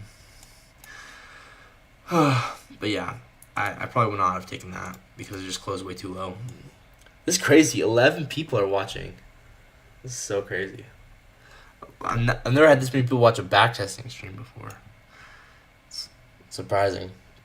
Most of the time, most of the time my live trading streams don't even get like a fourth of the amount of people that are watching right now. So that's like really crazy, actually. Okay, what else should we look at with gold? Ooh, this looks like it could be good. Guys, maybe I should start trading gold. So I like this. And I know it's maybe not the perfect trade, but I kind of like it because I know we're probably going to go run to these equal highs. Did my phone die? Okay, I know we're probably going to go run to all this, right? It's just like screen time, right? So when we inverse this, I know we're probably going to go run up to here.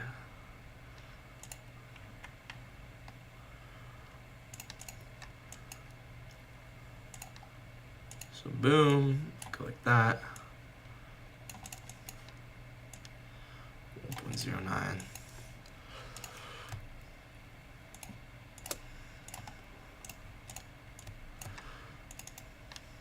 Yeah, I like these 1-to-1s. Why does my phone keep turning off? Do I need to plug it in? Because, like, why is it doing that? There we go. We're back down to 6. It's more normal. I don't know how there were so many people watching. That was, like, really weird. That was really weird. Sweep. And we inverse this and right up to this trendline liquidity here. It's crazy though, it's just a backtesting stream. It's like,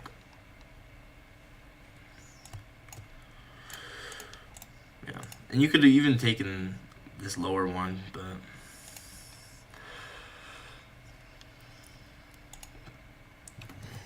yeah, my phone keeps turning off. I need to plug it in.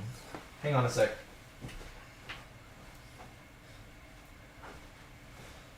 It's also Saturday night. Why aren't you guys doing something fun? Why are you watching me backtest? It's Saturday night.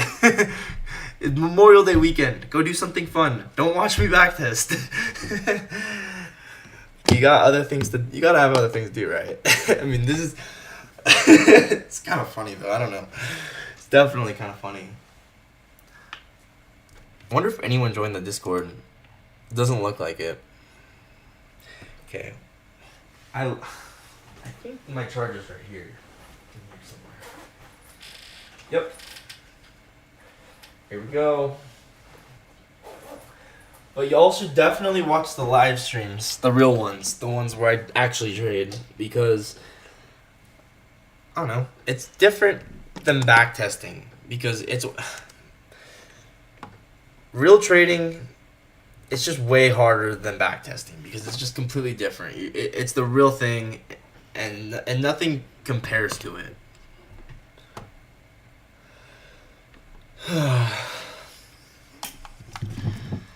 Anyway, like this, once again, like it could be more obvious you're gonna run liquidity. That's why this isn't really that great.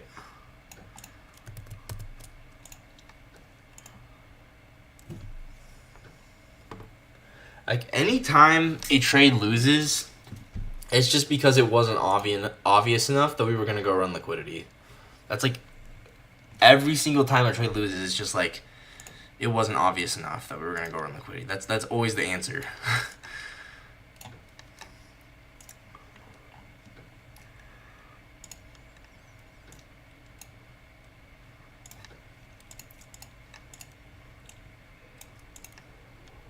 So let's go ahead and screenshot this. And my phone is still turning off. Why is it doing that? It must be on low battery mode. Whoops. Dang, there's 9 people watching. That's crazy. Okay, hang on, guys. I need to turn my phone off low power mode. Who did I learn from as a beginner?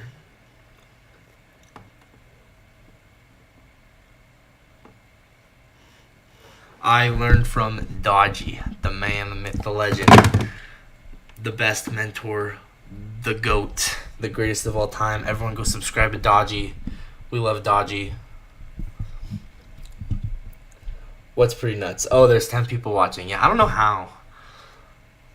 Sell a course. Bro, I'm semi-profitable. I'm not even fully profitable yet. I can't sell anything.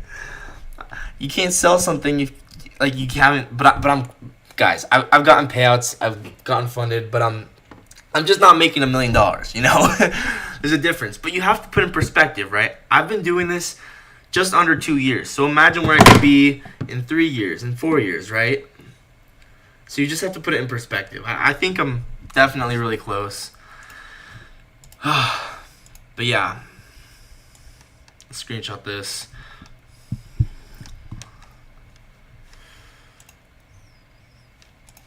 What is this?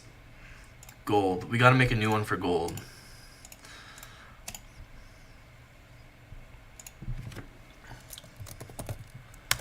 It's crazy though. I don't know how there were 11 people watching a backtesting stream. What the heck?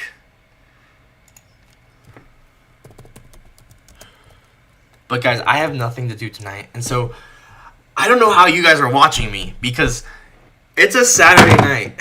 Go do something fun. Don't watch me live stream backtesting.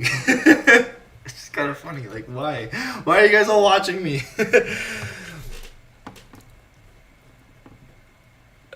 Okay. Why won't this stay up?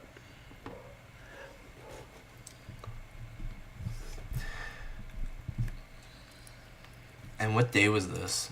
May 23rd? 5 minute?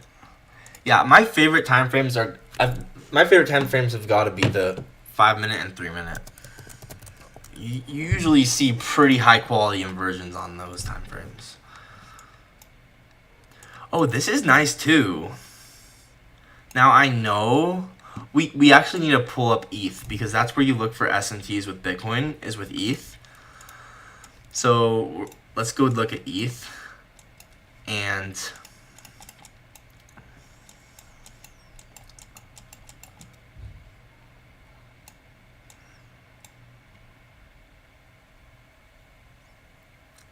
there actually was SMT. That's crazy. So this isn't terrible. I mean, this especially because look at this consolidation, right? We get an entry. Okay, I'll show you guys the trade. This isn't terrible on Bitcoin and ETH, where you guys see this? ETH makes a lower low, Bitcoin makes a higher high. I mean, ETH makes a higher low or lower high. I can't speak. What the heck? ETH makes a lower high, Bitcoin makes higher high. And so what happens? We close below this old fair value gap right here. And it's just really obvious that this is a good close. You just know, like when you close like this is a light bulb type of close. And we also swept out this high here. So because of liquidity, like I know like this is a giant consolidation, right? And we're entering still like basically above it, right? So I'd say this, I'd probably just take 1R on this, but like maybe down to this low here would be pretty solid. What do I use to journal my trades? I journal my trades in a Discord channel, and you can get to it by going. Actually, don't go look at it because it's not the best right now. Let's just say that. But yeah, I just use a Discord channel. It's just like a channel. I record all of my trades in there. But anyway, like I said, I'm loving 1-to-1s right now. This is probably how I do this, and you can see how like this is like instantaneous. You could even go. Let's see. How would you do this? Maybe like keep you like this. I swear, SMT with an inversion targeting 1R, that's a millionaire moneymaker right there. Like if you just target 1R with an SMT with a sweep and an inverse value gap with good liquidity, and you just do that over and over again, you'll be printing money. I don't know. I'm loving these 1Rs. So Yeah. Oh, you know what? What else? This is nice because this inverses both of this and this. So that's another thing that's nice about it. Okay. But anytime you have like a swing point like this, where it's just like sticking out, these are good targets. These are really good targets. Like anytime it's like a really long low like this.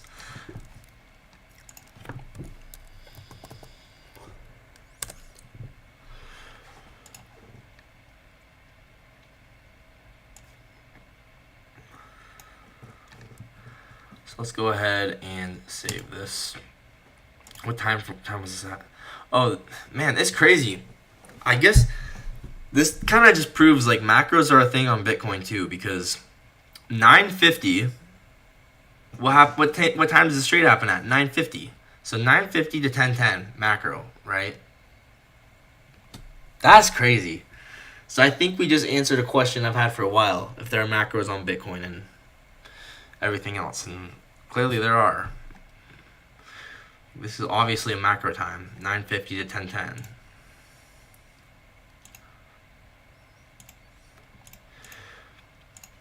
So anyway, Thursday, May 22nd.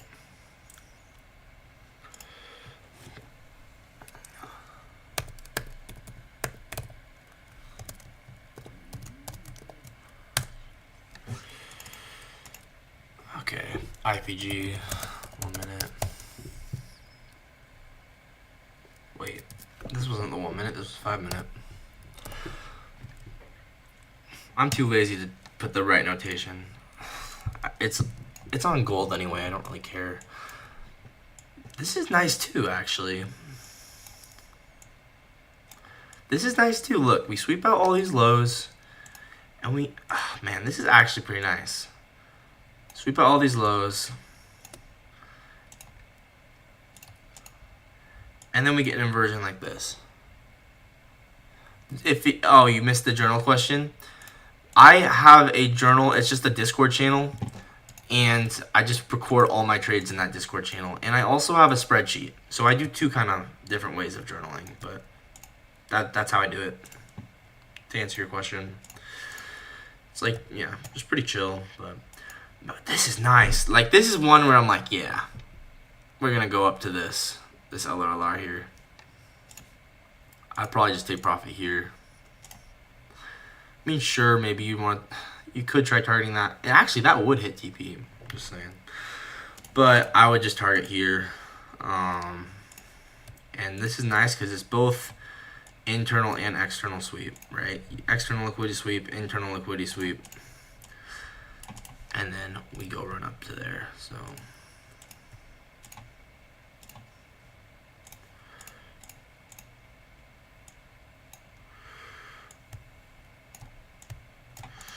So I would enter. I mean, you could enter earlier, but I would wait for this candle.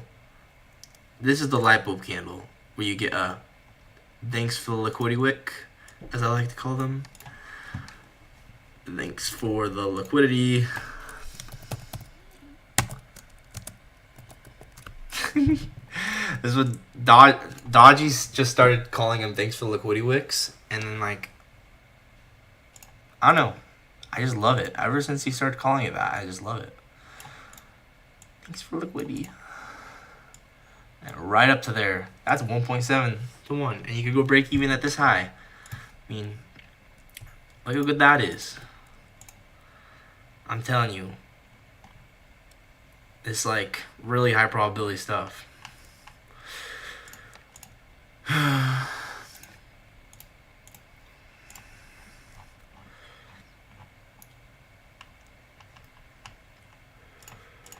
So yeah, let's go ahead and screenshot this one.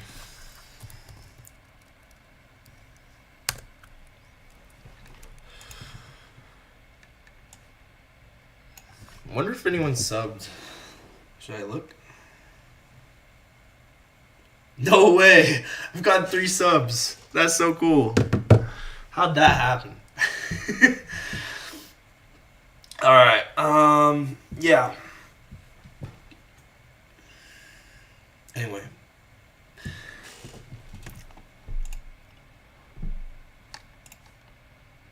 735 IPG.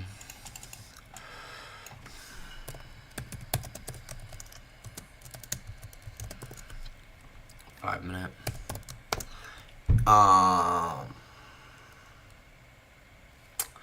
What should we?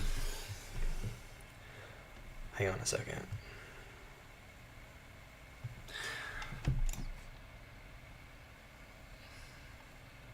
I need to actually put the time. I did put the time. Okay. Yeah, that's a nice one right there. Boom. So yeah, once again, nothing in here is obvious. Like, I would not take anything in here. Nothing.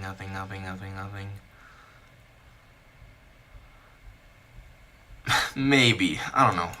That's a maybe. I probably wouldn't take it though. It's just not obvious enough.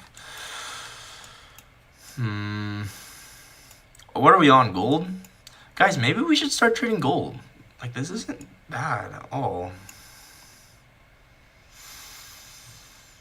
Once again, nothing in here is super obvious to me. I'm not looking at, like, seeing anything obvious. This looks like a data wick.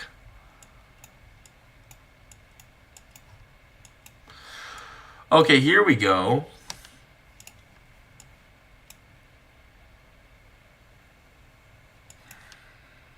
You might have to look at on the 3 minute here. Do you guys know what you look for SMTs with gold? I think Ronnie asked me this question actually. And I think no, he asked me with Euro. I actually can't remember. Anyway, I don't even know what you look with SMT. I really don't know. Someone should figure that out, what you look for SMTs with gold on. So, I'm trying to figure out if this is valid or not. This looks good. Yeah, I would say you could definitely take this one, honestly. Just mark these two fair value gaps as one. And yeah, I like this one. Inversion. And look at this trend. Oh, if that isn't the most beautiful trendline liquidity I've ever seen, it just gets better. Oh yeah, I guess it's obvious. Obviously, you look for silver. This is the most obvious trendline liquidity I've ever seen. Like, how many times do we test this? 1, 2, 3, 4, 5, 6. 6 times, dude. Yeah. Let's pull up silver.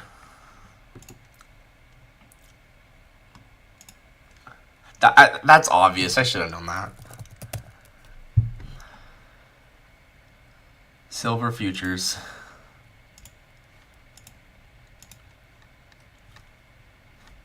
Hello? Can it please? Do you practice with ETH or ARTH? I use electronic trading hours, but I will use the RTH to find the RTH gaps, which are actually really nice.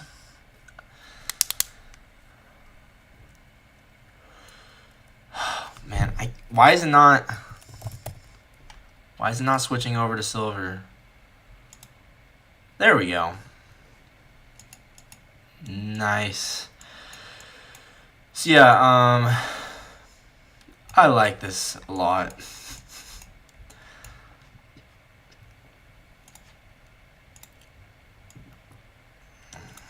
This one you could probably target 2R pretty safely because it's just like, this is a giant stop run. What should I practice on as a beginner? I just trade NQ. That's all I do. I only trade NQ. I'm only looking at this right now because I kind of ran out of trades. We looked at everything. So we're just kind of getting more practice on other assets. But, you know, I really only trade NQ. And I would recommend that. But then again, price action on NQ has been kind of lately. So do whatever you want to do. I'll just say it like that. Like, find something you like and stick to it. That's what I recommend. I trade one asset. I trade NQ. That's what I recommend. like ETH or RTH, which I used to learn. There's really no difference. Like you like it really doesn't matter. You're still trading the same chart. It's just one of them is gonna show you all 23 hours versus the RTH is only gonna show you the actual between the actual open and the close of the actual stock market. So it's really, I mean, it's really the same chart. It's just one of them is showing you all the hours. So I just do ETH because it's just like, why wouldn't you want to see everything, right? But yeah, I only trade the electronic trading hour chart, but yeah, it just the RTH chart is nice basically only to mark out your overnight gaps, and those are really nice draws on liquidity. Yeah, exactly. The RTH has gaps. You can mark those out on the RTH chart, but then switch over back to the electronic chart, and those are going to be really good draws on liquidity. I'll show you examples. I'll show you.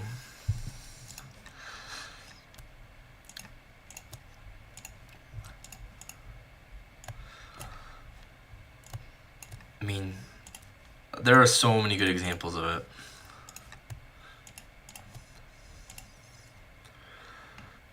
So here's break even.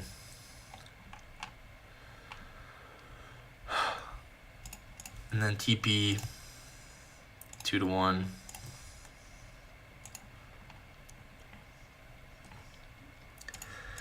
And yeah, it's pretty sweet. Now, obviously, I should probably mark out that I'm too lazy. I was gonna mark out that there's LRLR, but I'm too lazy. So we're gonna go look at the electronic trading hours gap, and I'm gonna show you guys, or the regular trading hours gap, and I'm gonna show you guys the what we're talking about, and hopefully make it make sense for all you guys. So yeah, once again, I'm too lazy. I'm just gonna call this IPG. Okay. Let's go ahead and go over back to NQ, our favorite asset. NQ, here we go. So, and then I'll go over back to ES. So what we're talking about is down here in the bottom right, you can switch between electronic trading hours and regular trading hours. Now, really, the only difference is electronic trading hours, you're going to be able to see the whole 23 hours, right? So the market trades 23 hours. It doesn't trade for 1 hour. It's like in between, like, let's just figure it out.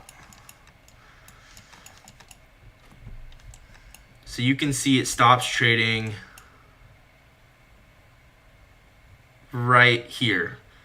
So it stops trading at 17 o'clock and opens back up at 18 o'clock. So electronic trading hours is the full 23 hours that it trades. But then, if you only want to see when the actual stock market's open, you can switch it to RTH. And this is going to show you from market open at 9:30 to market close at like 4 something. But it's going to leave these overnight gaps, and these are really useful as a draw on liquidity. So basically, the market's going to come back to them is what it means, right? So I'll show you some examples. So, see, here's an overnight gap here. What happens? In the next few days, we come back and fill this gap. So, there's Exhibit A. So, there's an overnight gap there.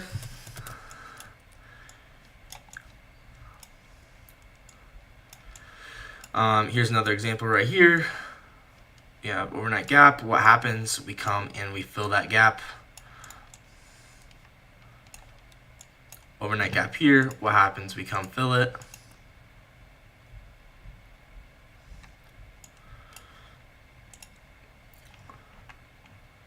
And I'm not switching it back to regular trading hours because it's gonna be a pain to just switch back and forth. But you guys can still get the concept just by looking at this chart, right? regular trading hours gap here. What happens? It was a draw on liquidity. We ended up coming back to it. So these gaps are essentially just a giant magnet. So here's another one right here. We ended up drawing back to it, filling it perfectly. Here's another one here. What happened? We came back, filled it. Another one here. What happened? We came back, filled it. Right? How about here? We left an overnight gap. What happened? This was the draw on liquidity the next day. Overnight gap here. What happened? Market came back down to it here. Overnight gap here. What happened? Market came back down to it. So you get the idea. Hopefully that's helpful to you guys. But, oh man, see, now this is a nice inverse for value gap. I'm not going to lie.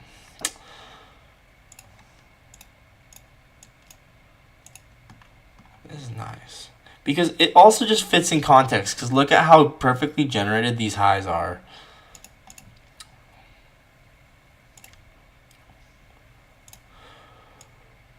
Man, that's a good trade.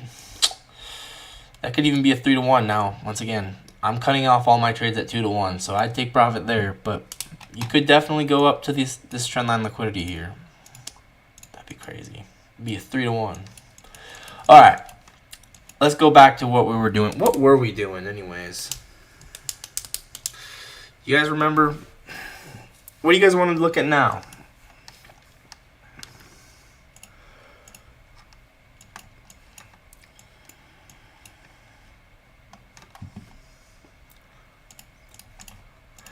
We could look at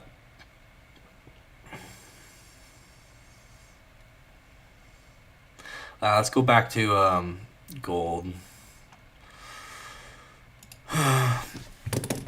I was enjoying the gold chart. We're having a good time with gold.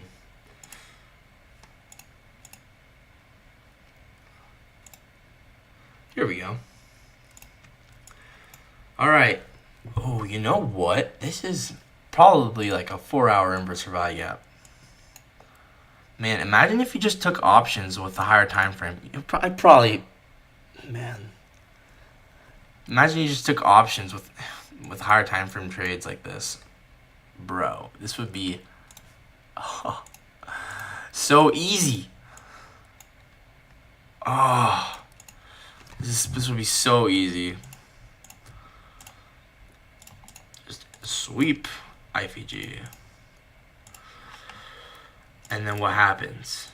We close and we go run through everything, right?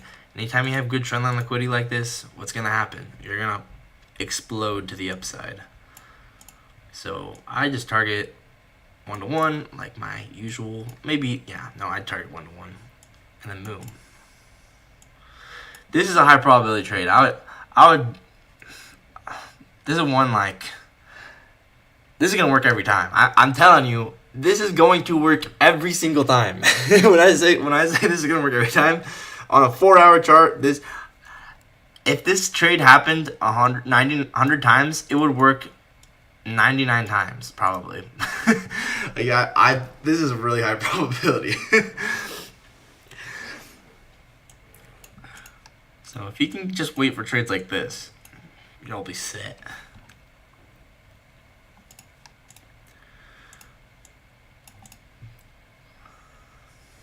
So this was on May 5th. Wow, that was quite a while ago. Oh, and look at this. This is I'm not gonna talk about that.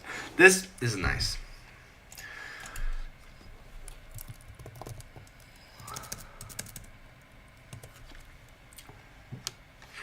So when people ask me, like, or when people ask in general, like, do IVGs work on other assets? Yes. IVGs work on everything. It's just how the market moves.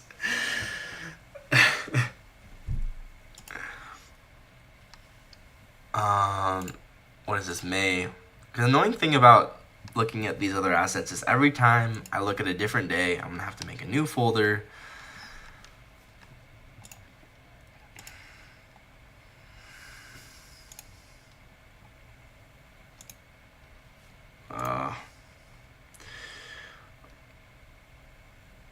I don't even know where.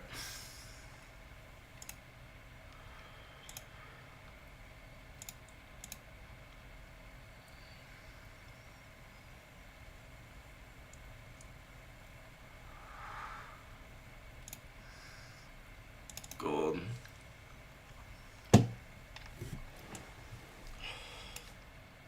$2 o'clock.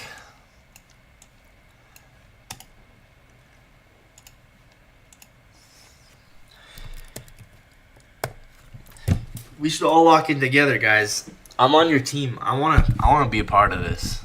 I'll lock in with you guys.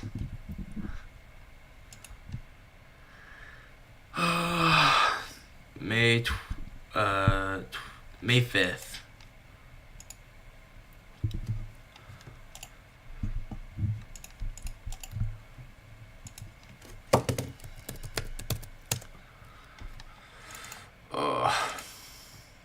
I kind of have to use the bathroom.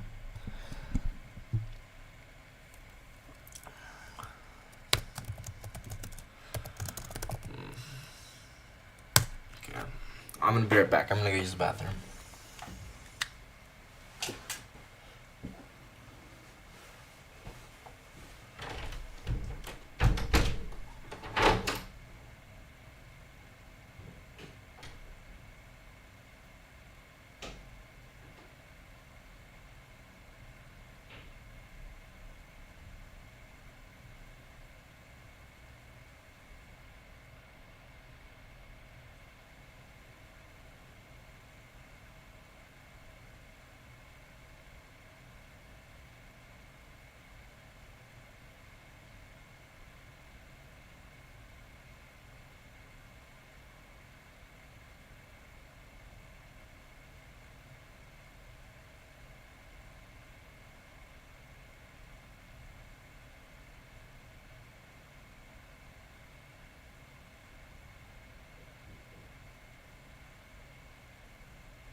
I'm not even here, and there's 9 people watching.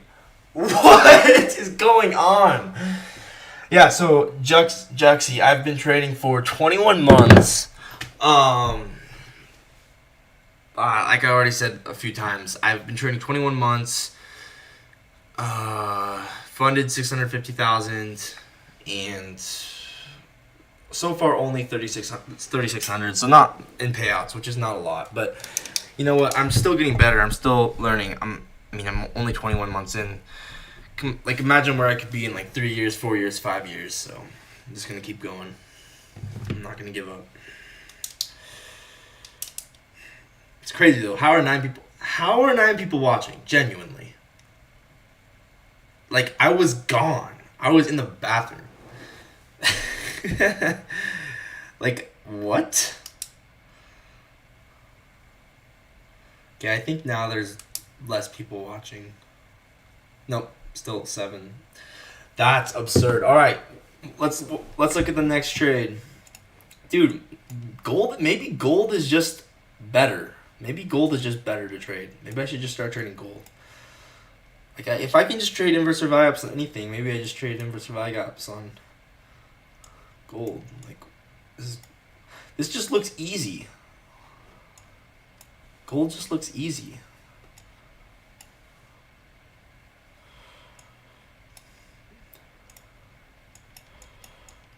What even happened? Oh no, this is right now. That makes more sense. Okay. But this was crazy. This was a new week opening gap. It's instant dumb. Alright, let's go down. Look at lower time frame, find some more trades here. Already looked at that, already looked at that, already looked at that, looked at that. Nothing in here is obvious. Oh, I like this. I like this. Like this is, yeah, this is one where you could actually hold it for a little bit higher R because this is just really obvious trendline liquidity right here. This is nice actually. So LRLR right here, sweep of the low, and then we get this inverse fair value gap right here. Boom.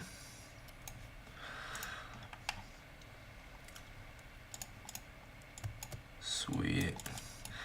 And then yeah, you go break even. I'd probably go break even here. I'm assuming you don't get stopped at break even, but I can't really tell.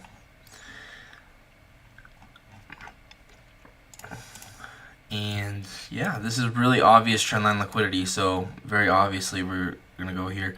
Oh, we should check for SMTs. Forgot to check with silver. So yeah, this would have been a, man, this could have been 3-1.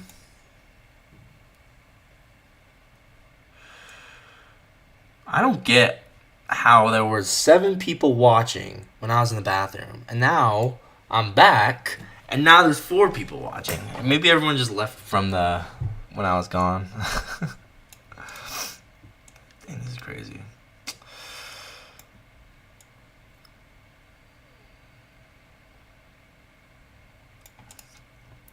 Kind of starting to get exhausted. I've been backtesting for a while now. Probably, how long have we been backtesting? It's been a while. But it's good. We're on the grind.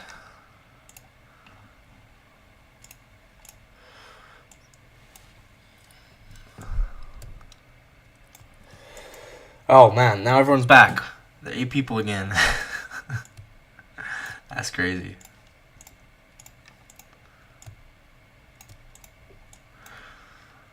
Let's go ahead and screenshot this.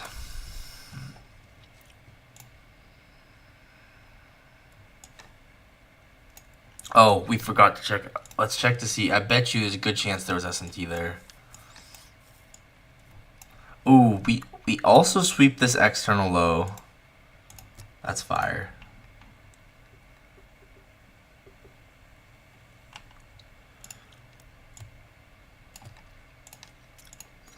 All right, now let's go to silver.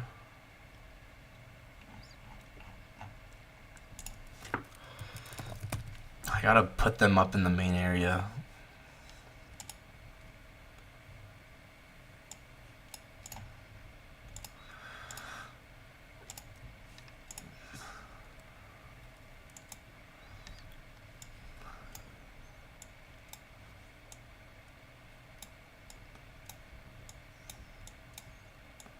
Was it? Moment of truth. Dude. It's actually so funny. Like, oh wait, these are, oh, maybe they're not SMT. I can't tell. Wait, let's zoom in. No, it is SMT. It is SMT. Look. It's totally SMT. This is just the funniest thing. Wait. What is...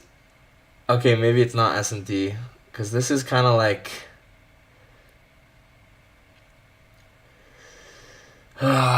it's not super obvious, actually. Because this low is not the same exact time as this low. So it's not the same time. So I don't know if that's really obviously SMT. But there is SMT with this low, right? Or, same issue. Okay, never mind. Let's just record the trade. What time was this at? 3:15. Wow, 3:15 in the morning. Maybe would you guys be up for that? Oh, what? There's 10 people watching now. What the heck? What's up, everyone? I don't know why you guys aren't doing something fun on a Saturday night. Well, I don't know why you guys are watching me backtest. It's just like, you guys gotta have something better to do. Definitely. Okay.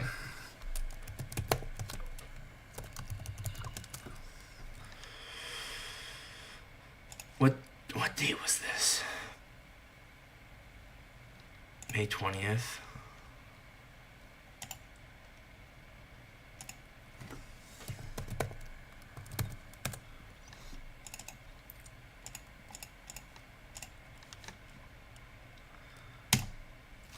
Nice. Okay. Let's keep scrolling.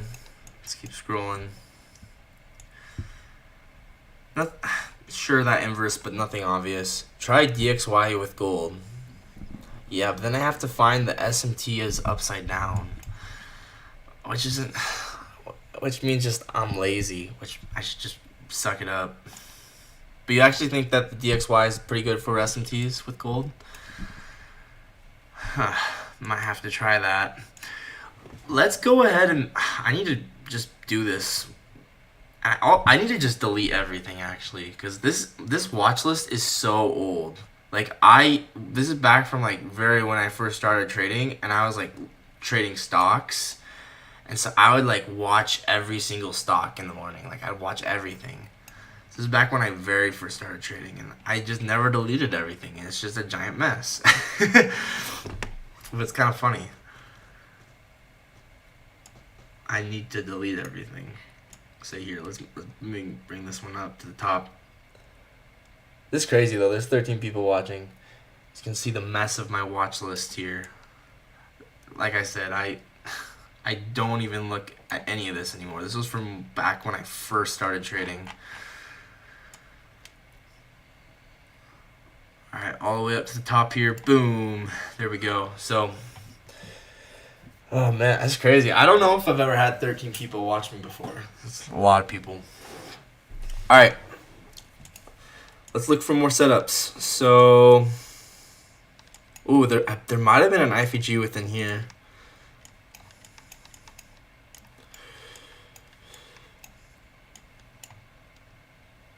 Oh, that looks not bad at all.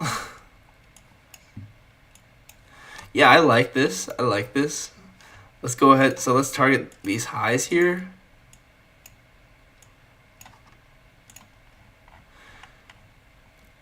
Now, there's not exactly a sweep, but because we already kind of swept out this low, I don't know. It's decent. I'll just say it like that. Now, it obviously could always be better because it could have swept out a low, but you know what? It's decent.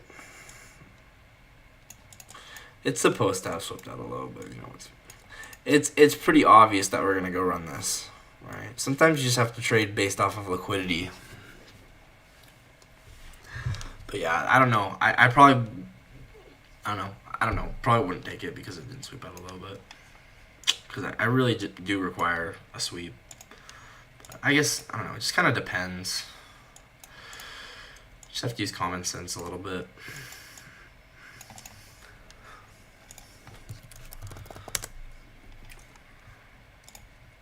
So there we go. I'm too lazy to record it out. Let's go ahead and move on to the next one here.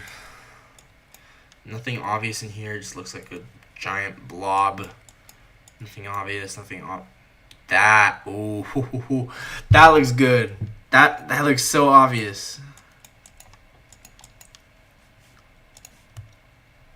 This is like so obvious. If you guys just go through the charts enough, and you will see these setups happening all the time. It's crazy. Here we got basically using these two candles as one here. IFG, and then what happens? Boom! We run this trendline liquidity here.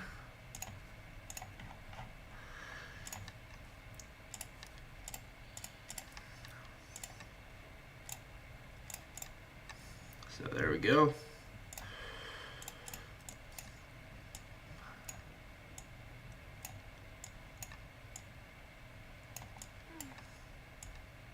That's so nice.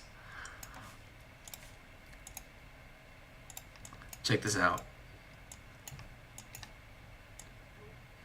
Fourth standard deviation. Man. Okay, I just take profit here at the end of the trend line. Guys, maybe I should start trading gold. This is like ridiculous. This is ridiculously good.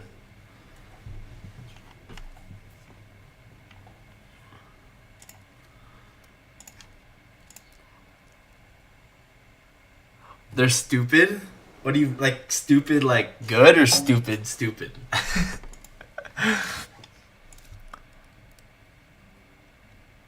Yeah, it's just like my brain already has trouble seeing SMTs when they're normal, but when they're inverted upside down, dude, my brain can't do all that. I'd rather just find regular. Actually, I'm just now realizing there's a feature for that. No, actually, you know what? There's a feature for that. Hold on, I'm gonna explain what I'm talking about.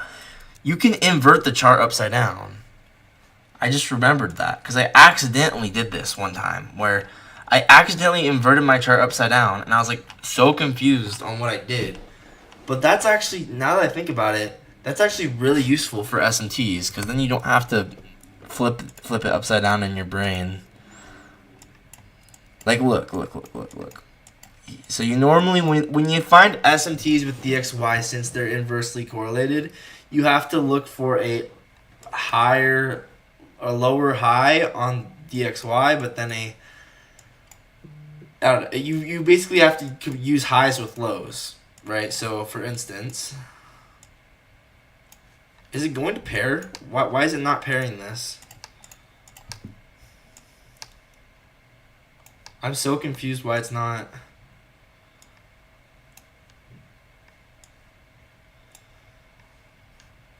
Maybe did it just turn off?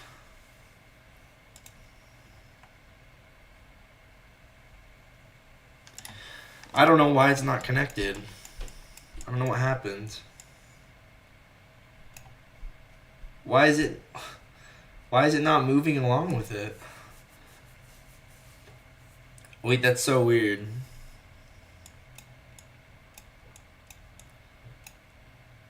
Well, now it is.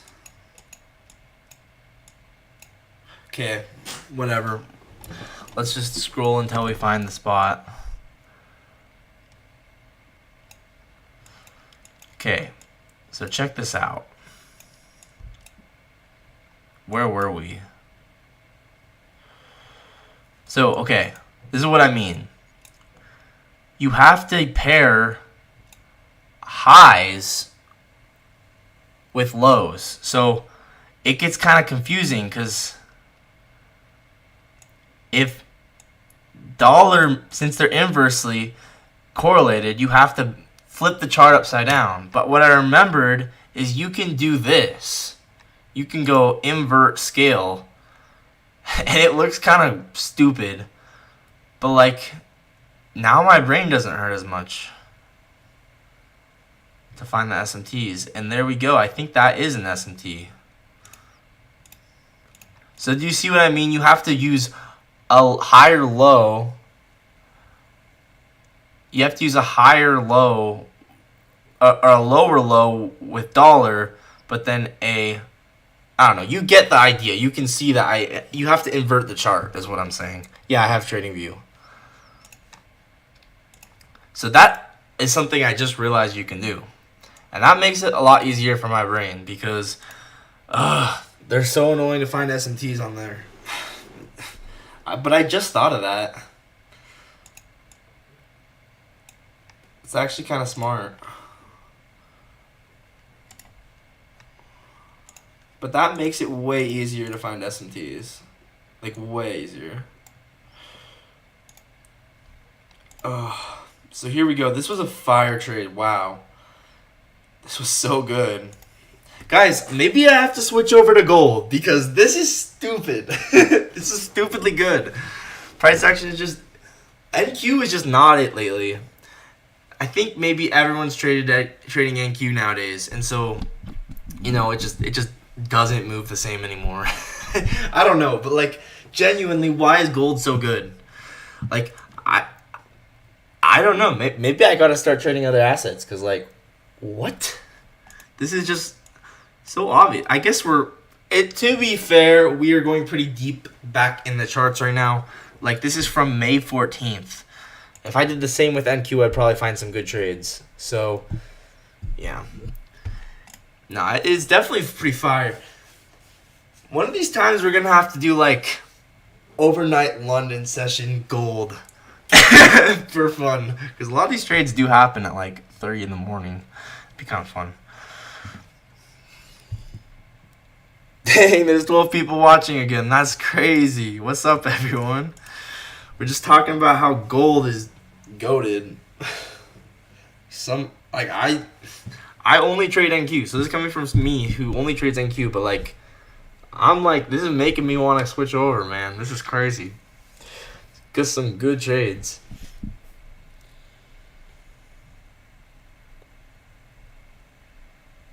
But yeah, basically, if you guys are new and just watching the chart, you're probably confused why this looks like this. This is because I inverted the scale, so I can actually see it upside down.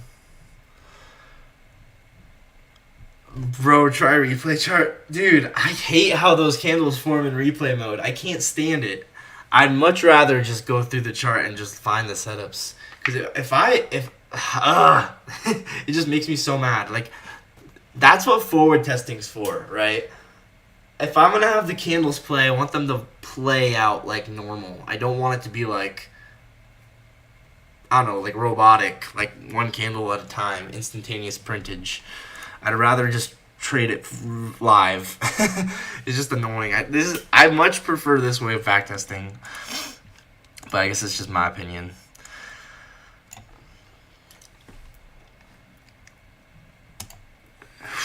Okay. When was this? May 14th, 7:35, 7:40.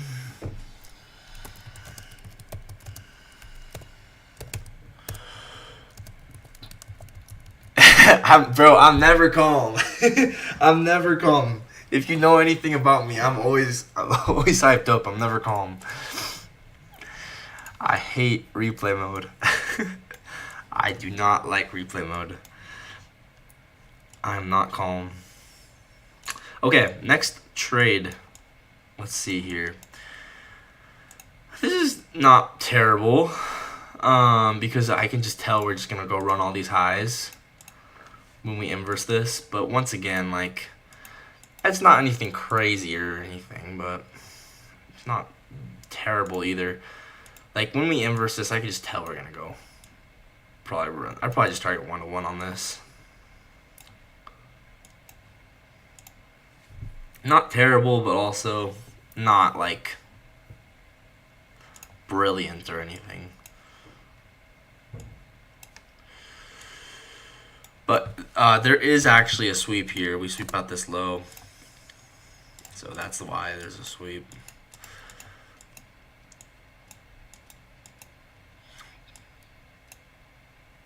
This is crazy, though. Another SMT with...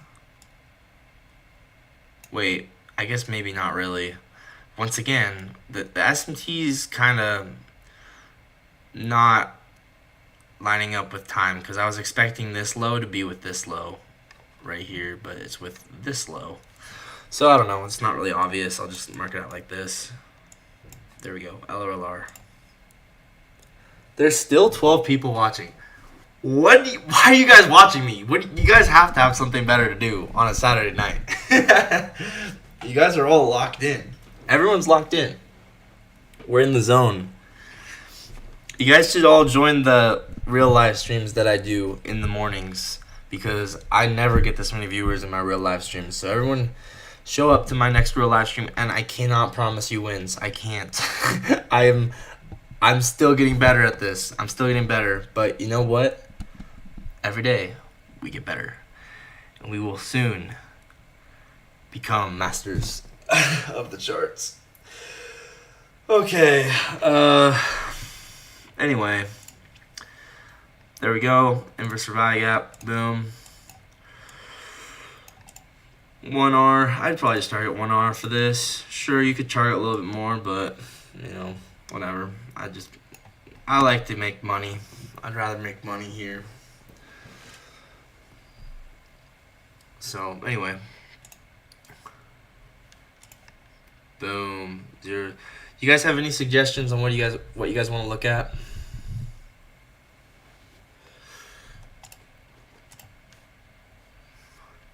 I'm kind of getting tired. I've been live streaming for a while now.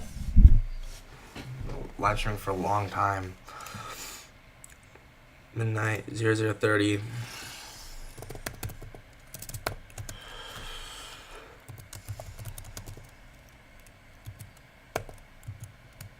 Wait, that was not 30 seconds. See, this is when I'm starting to lose it, when I'm getting tired.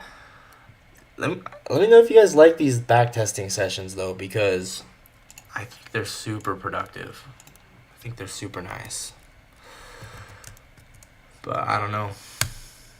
It's hard to know because I'm not watching them. I'm just, doing what I would normally do on my own, but instead I'm live streaming it, so might as well.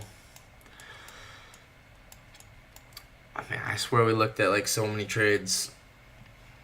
Maybe we should go back to NQ. I genuinely don't think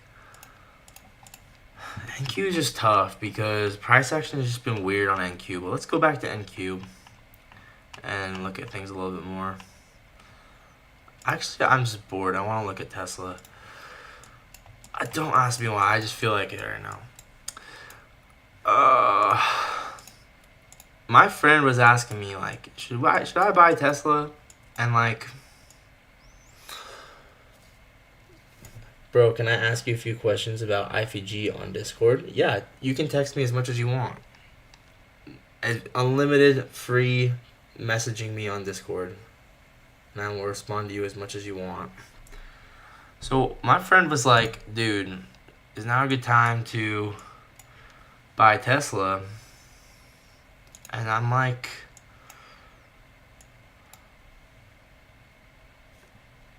it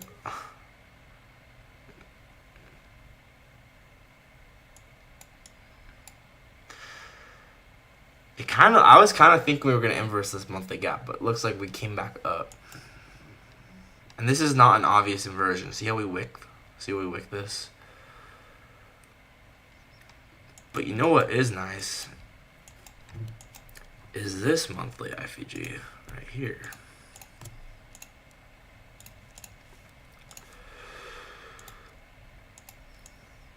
Anyway, you can see we go run all those highs right after that.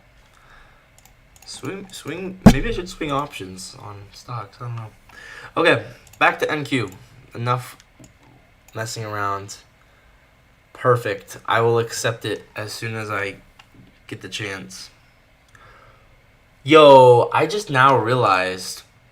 Wait. Let's go. First, let's pull up ES. I just realized I haven't looked at the monthly chart in a minute, and we actually need to invert this back normal. But I just now realized we might be getting a monthly IFG. We have 5 days. If this monthly inverses, dude, y'all better full port longs here because this is gonna pump to the moon if this inverses. This is like very light bulb. Very, very light bulb. But then again, I would like to see us close a little bit higher. This wick is not my favorite. I don't love this wick. But still not bad, right?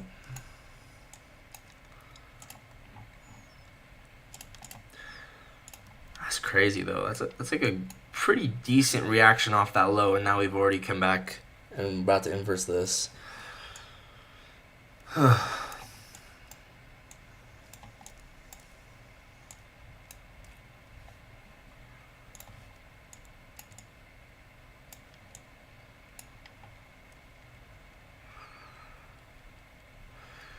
Oh man, I don't know.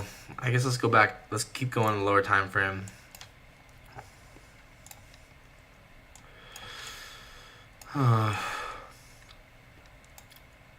This was an amazing inverse for value gap right here. You know what? This was actually, I don't know if you guys, if any of you guys know one setups for live, but this was a one setup for live here. But on the 4-hour, because guess what this was?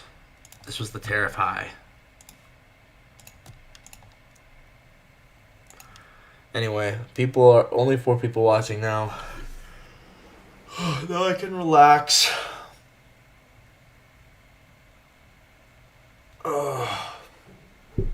Nope, never mind. 7 people again. No relaxing for me. Gotta keep talking. But yeah, like I said, this was a nice one setup for life. Like, because you know what this was? This is when Trump was talking about the tariffs, right? And so this is essentially a higher time frame data high. So these are really good draws on liquidity. And yeah, we sweep out this low, inverse this fair value gap. This is basically a 4-hour one setup for life. And this is really nice.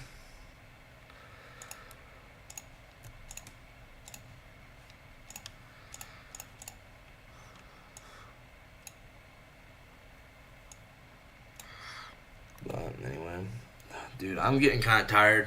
I might call it. I think that was a good, solid backtesting session. Probably backtest again another time, but yeah, I'm kind of getting tired. My brain can only do so much backtesting. So,